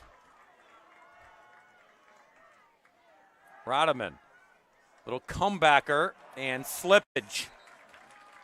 Schlender, I don't know if he gets the 1st down, but we'll never know.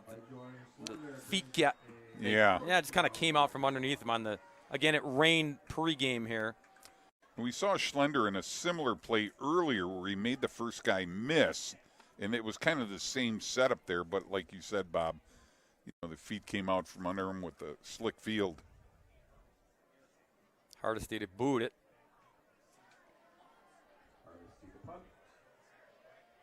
Ahern and Geertz deep.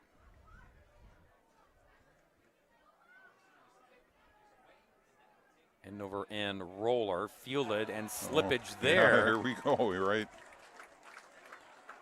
Ahern, end of the play right there, but Springs. Football again here as that ends the 3rd quarter of play. Who decides things in the 4th period?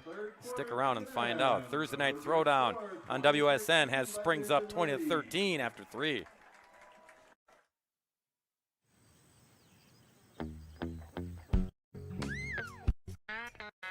I love living in Kewanee, Wisconsin because the skies are blue. The smell of the fresh green grass. It's just a beautiful place to live. I love it. You love your animals. You love what you're doing. You love everything about farming. And you want to carry on those traditions. That's why we dairy farm.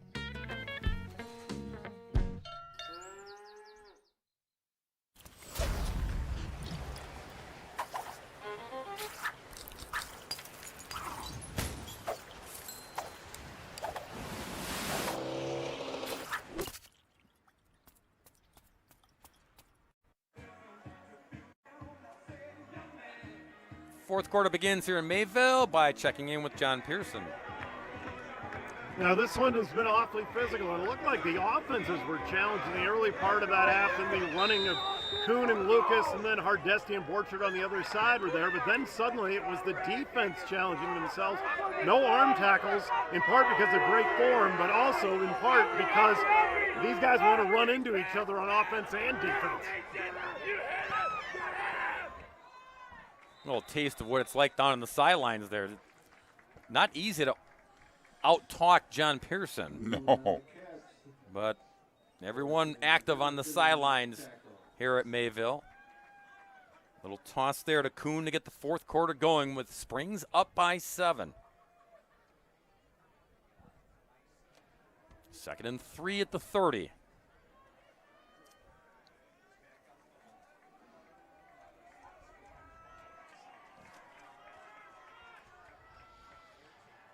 Bauer goes right to Lucas.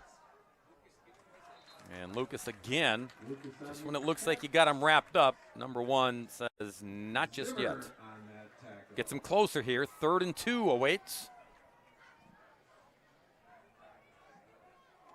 Yeah, critical that Mayville gets a stop somewhere on this drive because Springs does have the ability to chew up some clock by moving the chains off. We saw that on the opening drive. Yeah. It chewed up over 6 minutes. Kuhn trying to get the first down himself. Got it. And he got it. 34-yard line, 1st and 10, Ledgers. That is a Ledger first down. Yeah. He's an impressive runner. I mean, he lowers his shoulders, and he, as well as all the backs we've seen tonight, they all know how to finish a run. See, the patterns there on the helmets. They play in a game, and you get the skull and crossbones. And yeah. Max Bauer has created the number 4, which is his jersey number. Yeah. Oh, they're out of turf. Oh. Mayville says they have the football. The officials agree. Oh, my goodness. I didn't think he did at first. Austin Pastorius, did he get on it?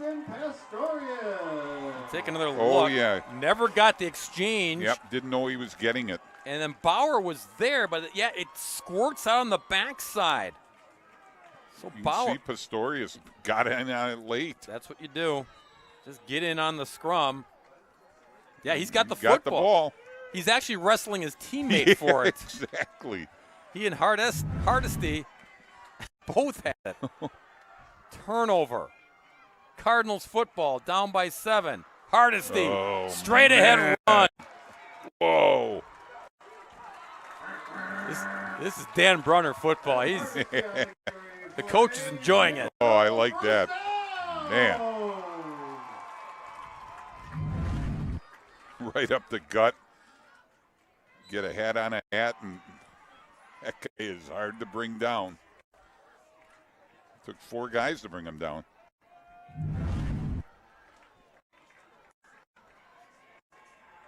First and 10 at the 15. Mayville down by 7, but in the red zone. Threatening. Borcher. Stacked up at the line of scrimmage. John Kuhn. Yep. Not only a running back, so a pretty good linebacker.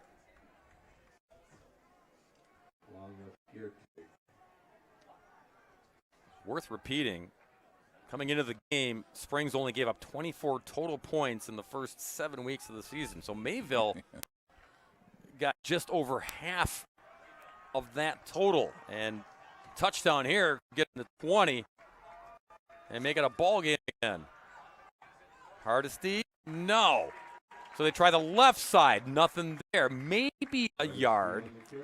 Yeah, Ben Anderson, I mean, if you're going to bring down Hardesty, you got to go low. And the challenge now for Mayville, 3rd and 9 at the 14.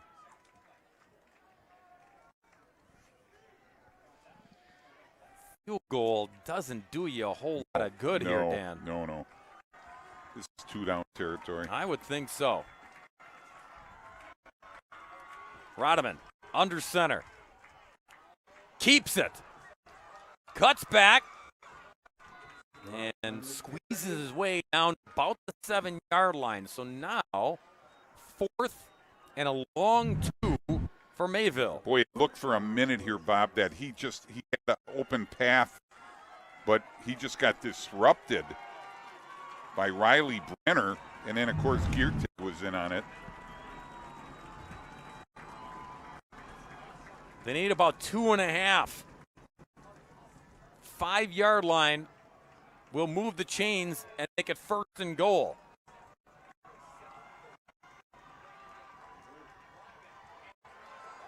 It's a first down. You got it.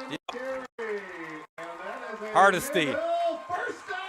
Rodman tucked it into his red basket, and 33 did the rest. Look at the pad level, low pad level. Guys out in front doing a nice job, but it's all Hardesty at the end of that run. Bennett Schellinger. Nice job off that left side. Cards in business. 1st and goal at the 3. Hardesty again. This time. Tripped up by Kuhn, who went low. Got down to just outside the 1. Again, same play.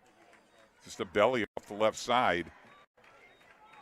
Oh, almost got it in there. Yeah, but the pushback, Dan. Yeah. I think that was Fisher. I didn't catch the number. But you saw one of the Springs players get in there at the last second. 2nd and goal from the 1. Yeah, why do anything different? Orchard. Ooh, stacked up. Did not get it. 4 down territory again. You got to believe it's 3rd and goal now at the 2. Boy, they just stayed low. Won the battle at the line of scrimmage. Andrew Vandergrinten was 75. He got up high to wrestle him low. 3rd and goal. Cards. Hardesty. The lean. He got in. Touchdown. Mayville. Whoa. Late signal.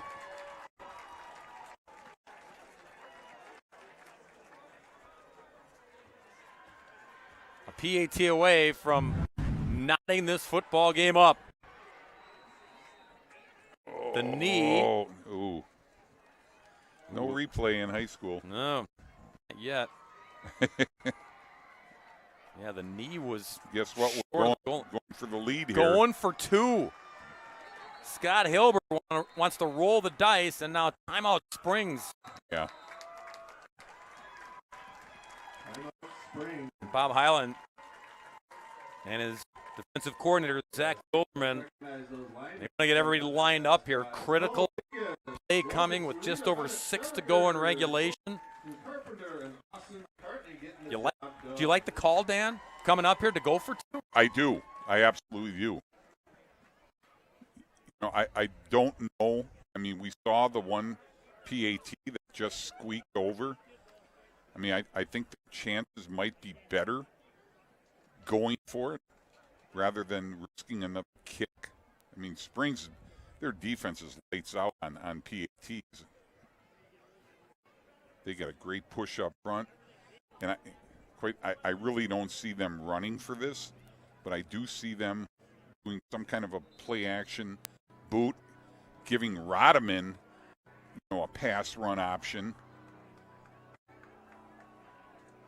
So Scott Hilbert also wears the OC cap. Yeah.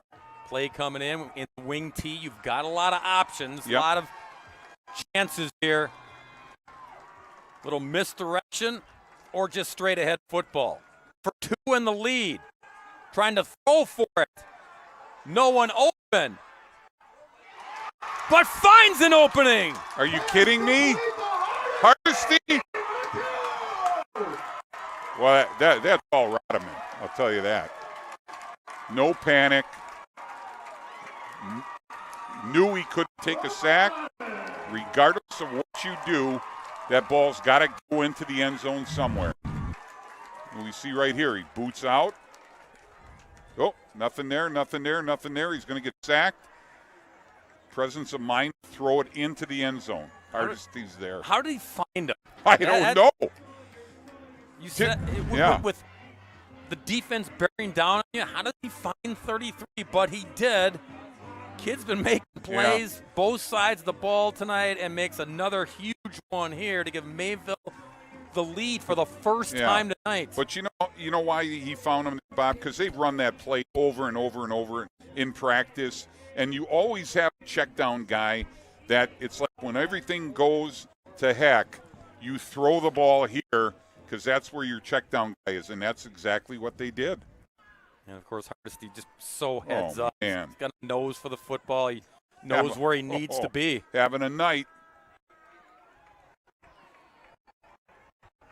Now Springs playing from behind for the first time tonight here in the fourth quarter. Mills tees it up. Ball bouncing around, picked up at the 20-yard line. Oh, boy. Another big return. Huge return. Special teams has been special tonight for Springs. Yeah. So the up men came up, and then when he bobbled it, Ahern came in and cleaned up the mess. Yeah. The best thing that could have happened was that Ahern got his hands on the ball. Yeah, Noah Mole is not in the kick return plans. No. But Ahern certainly is. Yeah, plenty of time now. There's no panic in that Fondy St. Mary's offense at all. Their playbook's wide open. From the 47 of Springs, 1st and 10. Weber. Or Bauer, I beg your pardon. Yep. Careens his way and gets smacked in Cardinals territory at the 49-yard line. Yeah, design quarterback draw. Drag down low and then the smack up high. Mason Girth, number 72, is in that outside backer now. Gain of 4, 2nd and 6. John Kuhn. And he took a hit right in the beginning, but hung in there. Yeah, Cards have seen a lot of Kuhn on that little inside handoff. Yes. He's burned them a couple times. 2 touchdown runs tonight. One that was called back. And they jumped on him that time. You see him more in his slot receiver role now. 3rd down and 6. Bauer to Kuhn, who gets the first down. Just a determined run after the catch by 22. Yeah. And if you're Mayville, you got to know where 22 is all the time. I mean, they put him out. They're not putting him out there for decoration. I mean, he's a ball receiver, one of your open field guys. You want to get him the ball out in space. On 4.5 in regulation. 1st and 10 Springs. Lucas looking for running room on the edge and finds it. Lucas stayed in bounds for a while and then tippy toes out of bounds, but damage done. Ball to 29. Yeah, move the chains. Again, this could be a huge loss or it can be a big gain, and it turns out to be the latter. Springs making use of the speed of their athletes. Yeah, getting them football and letting them go to work. First set of downs for the Ledgers. Bauer. Yeah, quarterback draw again. Get a couple. Stacked up at the 27. Now again, freshman kicker at Springs is Bentley Coots. He replaced another freshman kicker, Lucas Babler. Bob Hyland told us both kids were really good kickers, even though they were freshmen. So he's got confidence, but certainly would love a touchdown rather than rest your fate on a foot. 2nd down and 8 here. Bauer again. Still bouncing. And tough to bring down all night long. He's going to make this 3rd down and 1 now, Dan. Yeah, absolutely. And if you're St. Mary Springs, you're feeling pretty good right now. You can move this thing, take the time off the clock, keep moving the chains, and either put it in the end zone or give your kicker a chip shot. They're getting close to that range right now. And time is of the essence, too. You can see 3 minutes to go in regulation. 3rd and a long one here. They did it with the Koenigs. A lot of carries tonight, but a big one there. Give him a 1st down. Yeah, that's a huge one. Right up the cut.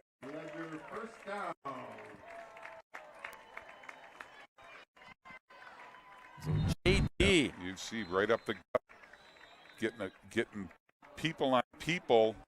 Keep the hardesty off of him until he gets down and moves the chains. Timeout Mayville. And Springs first down now, just outside of the 10-yard line. Time for defense of Mayville. Get an earful here, trying to fire them up to. Yeah. If what you want to do, Dan, if you're Mayville, is keep them out of the end zone for obvious reasons, but you want to put it on the fate of the freshman kicker for Springs to beat you. Absolutely. They got to sell out here and keep them out of the end zone. You know, hence the use of the timeouts. I mean, I think you could run this thing down to nothing. Mayville with just one timeout remaining. Springs has a pair, but right now they're happy to run the clock. You see where the football is positioned between the 11 and 12. Yeah, I expect to see the ball in Bauer's hands most of the time, either as a runner. Oh. Touchdown! No flags this time. It'll stick. And JT, his 5th rushing touchdown of the season, puts Springs back in front. Yeah, has not had many carries tonight, but boy, the last couple have been huge. Look at the blocking up front. Man, Noah Mole. Again, Caden Pitts. Guys, great job up front. Lead is 5, and Springs will go for 2 here. Trying to bump it to 7.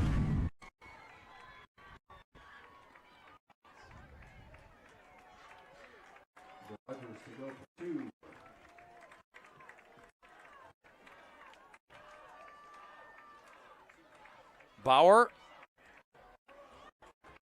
And he did not get it, no.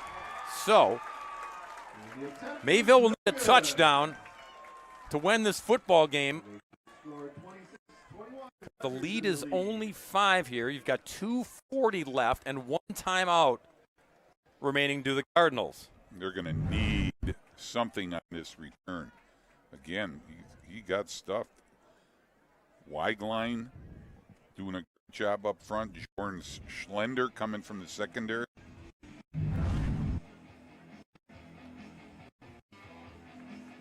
JT Koenigs, who got that touchdown run, a well-documented story in the Fond du Lac area. His younger brother, Tommy, 16 years old, killed in a car accident back in January. He would have been the starting running back. He was a talented kid, played hockey as well, and that, along with some nagging injuries, it certainly has weighed on the mind of JT. Absolutely. Big-time plays on the last 2 runs, however, put his football team back in front. Now, Cards trying to answer here in the 4th quarter. This is Borchard on the return. Draws a crowd. Down he goes, 32-yard line. Going to need at least one big chunk play.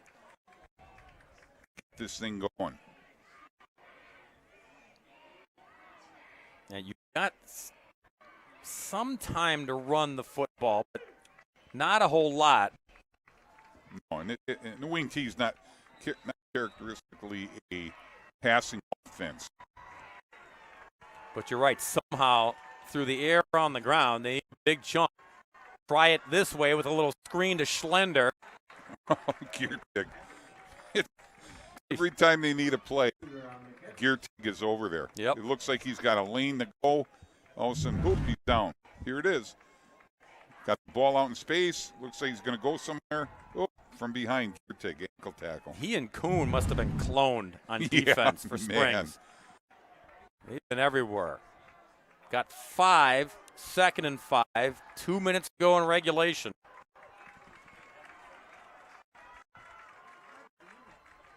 They go on the ground, and this time, Artisty's going nowhere.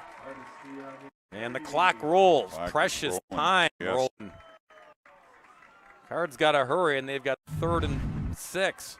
Yeah, nothing doing here. They're getting changing the line of scrimmage there. That's where they were hoping they get the big pop, the chunk play you were talking about. Yeah. 3rd down, Mayville. Toss it.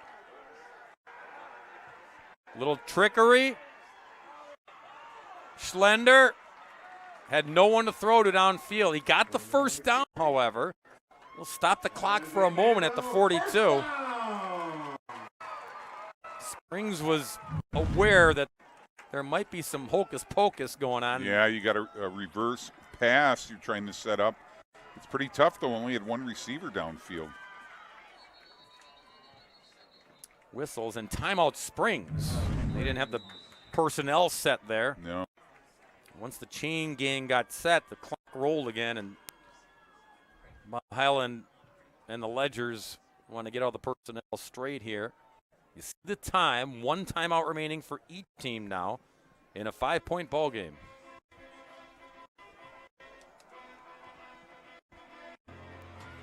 Coming up, our Jolly Good Soda player of the game after the game goes final. It's brought to you by Jolly Good Soda. Crack open the good times and savor the flavor with Jolly Good Soda. They put the pop in Wisconsin. John Pearson will do the honors down on the field. We told John his birthday today that he was supposed to bring treats. He did not. Maybe we'll get him a Jolly Good Soda when it's all said and done. 1st and 10 Cards. Oh, that could have ended it. Almost did. Yeah. Oh, a mole. Tried to pull a Hardesty. He was reading the quarterback, jumped the route. That could have been 6 the other way right here.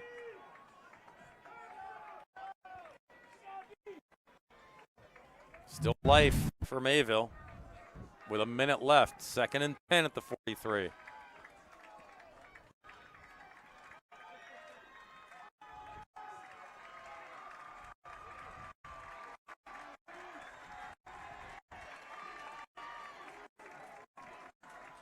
Rodman rolling. Where's the throw? In traffic, it's caught. Oh, Thorson. Thorson at the 45, 1st down. Clock stops for a moment. Yeah, nice job, especially rolling to your left. Get your hips around. Delivers a strike to Thorson. Clock it there. Save that timeout. You have 1 remaining. And now Rodman over to talk to Scott Hilber here. Get right in that ear hole.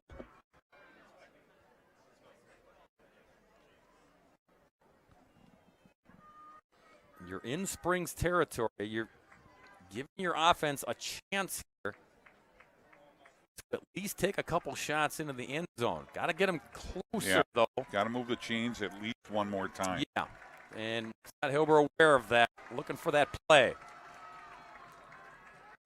Rolling right this time. Dancing out of trouble, and then in trouble.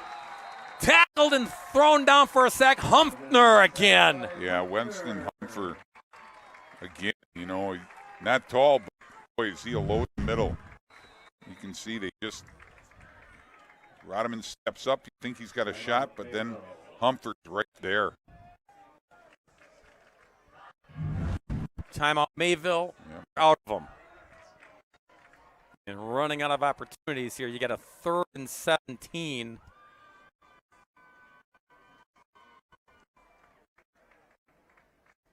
I mean, they need the 1st down to get the clock stopped and to keep this alive, because anything short, you can't clock it on 4th down. So that's out of equation. No, they're calling 2 plays here. Yes. You can imagine, yeah.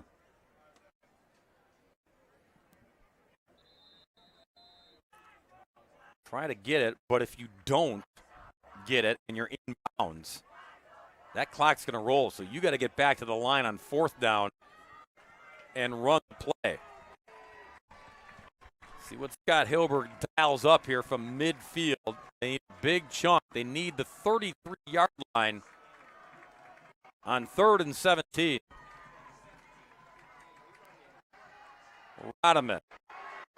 Trouble. Oh, man. It looked like Jordan had it.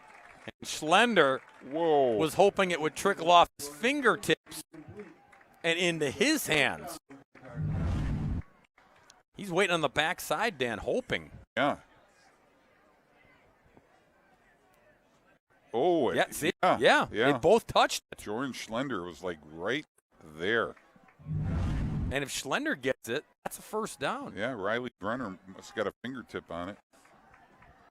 Well, this is your ball game here. This is it.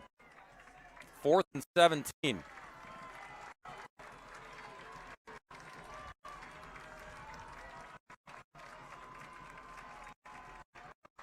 Rodiman.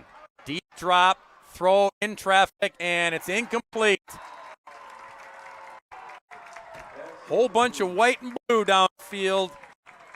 And Springs will stay unbeaten. They got a tussle and a half here from Mayville tonight. They always do. Yep. But Bob Hyland is going to get, boy, I got to add it up, win number 511. Wow. And the Ledgers will go to 8-0, 6-0 in the flyway. If Winnebago Lutheran takes care of business Friday night, then you're going to have a battle of unbeatens Week 9 at Winnebago Lutheran for the conference crown. Yeah, one kneel down, and that'll do it. There's the kneel down, and that will do it. But you see the love and the respect. Oh, boy. Oh, yeah. There is lots of that between these two football programs. And for the first time in 4 seasons, Springs wins this contest.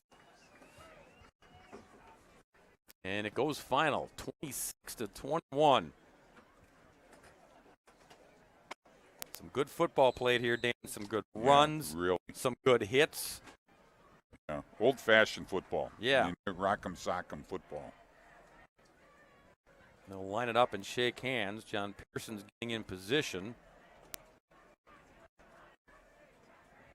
Yeah, and as you said, Bob, you can just see in the exchange line here the mutual respect for these programs. 22.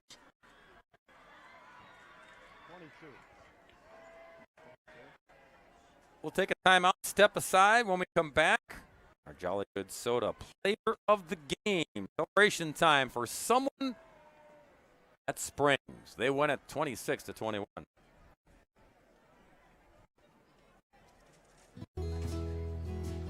I think when anybody comes into our farm, they see how family-oriented we are. Having the 3 generations all at one dinner table, it's just a really fun time to spend as a family. I would love to see them someday taking over the farm as well. You know, that's a farmer's ultimate dream, to see it pass on to the hands of the next generation. Support Wisconsin dairy farmers. Buy Wisconsin cheese and dairy. All right, let's go, baby. Mind over matter. If you don't mind, it don't matter. Nobody ever drowned in sweat. Let's go, baby. Let's go. All right, I'm pleasantly impressed by that.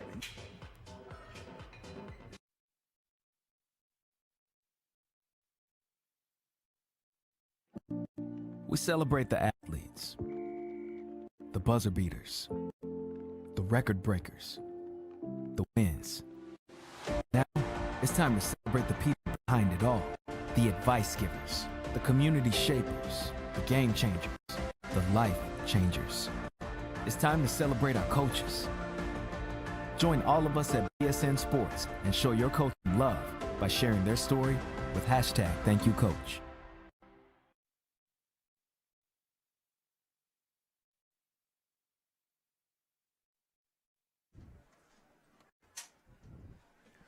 26-21, the final score here in Mayville as Springs stayed unbeaten. They run the record to 8-0, still perfect in conference play as well. Bob Hyland gets win number 511. The state has won that many football games. He just keeps on keeping on.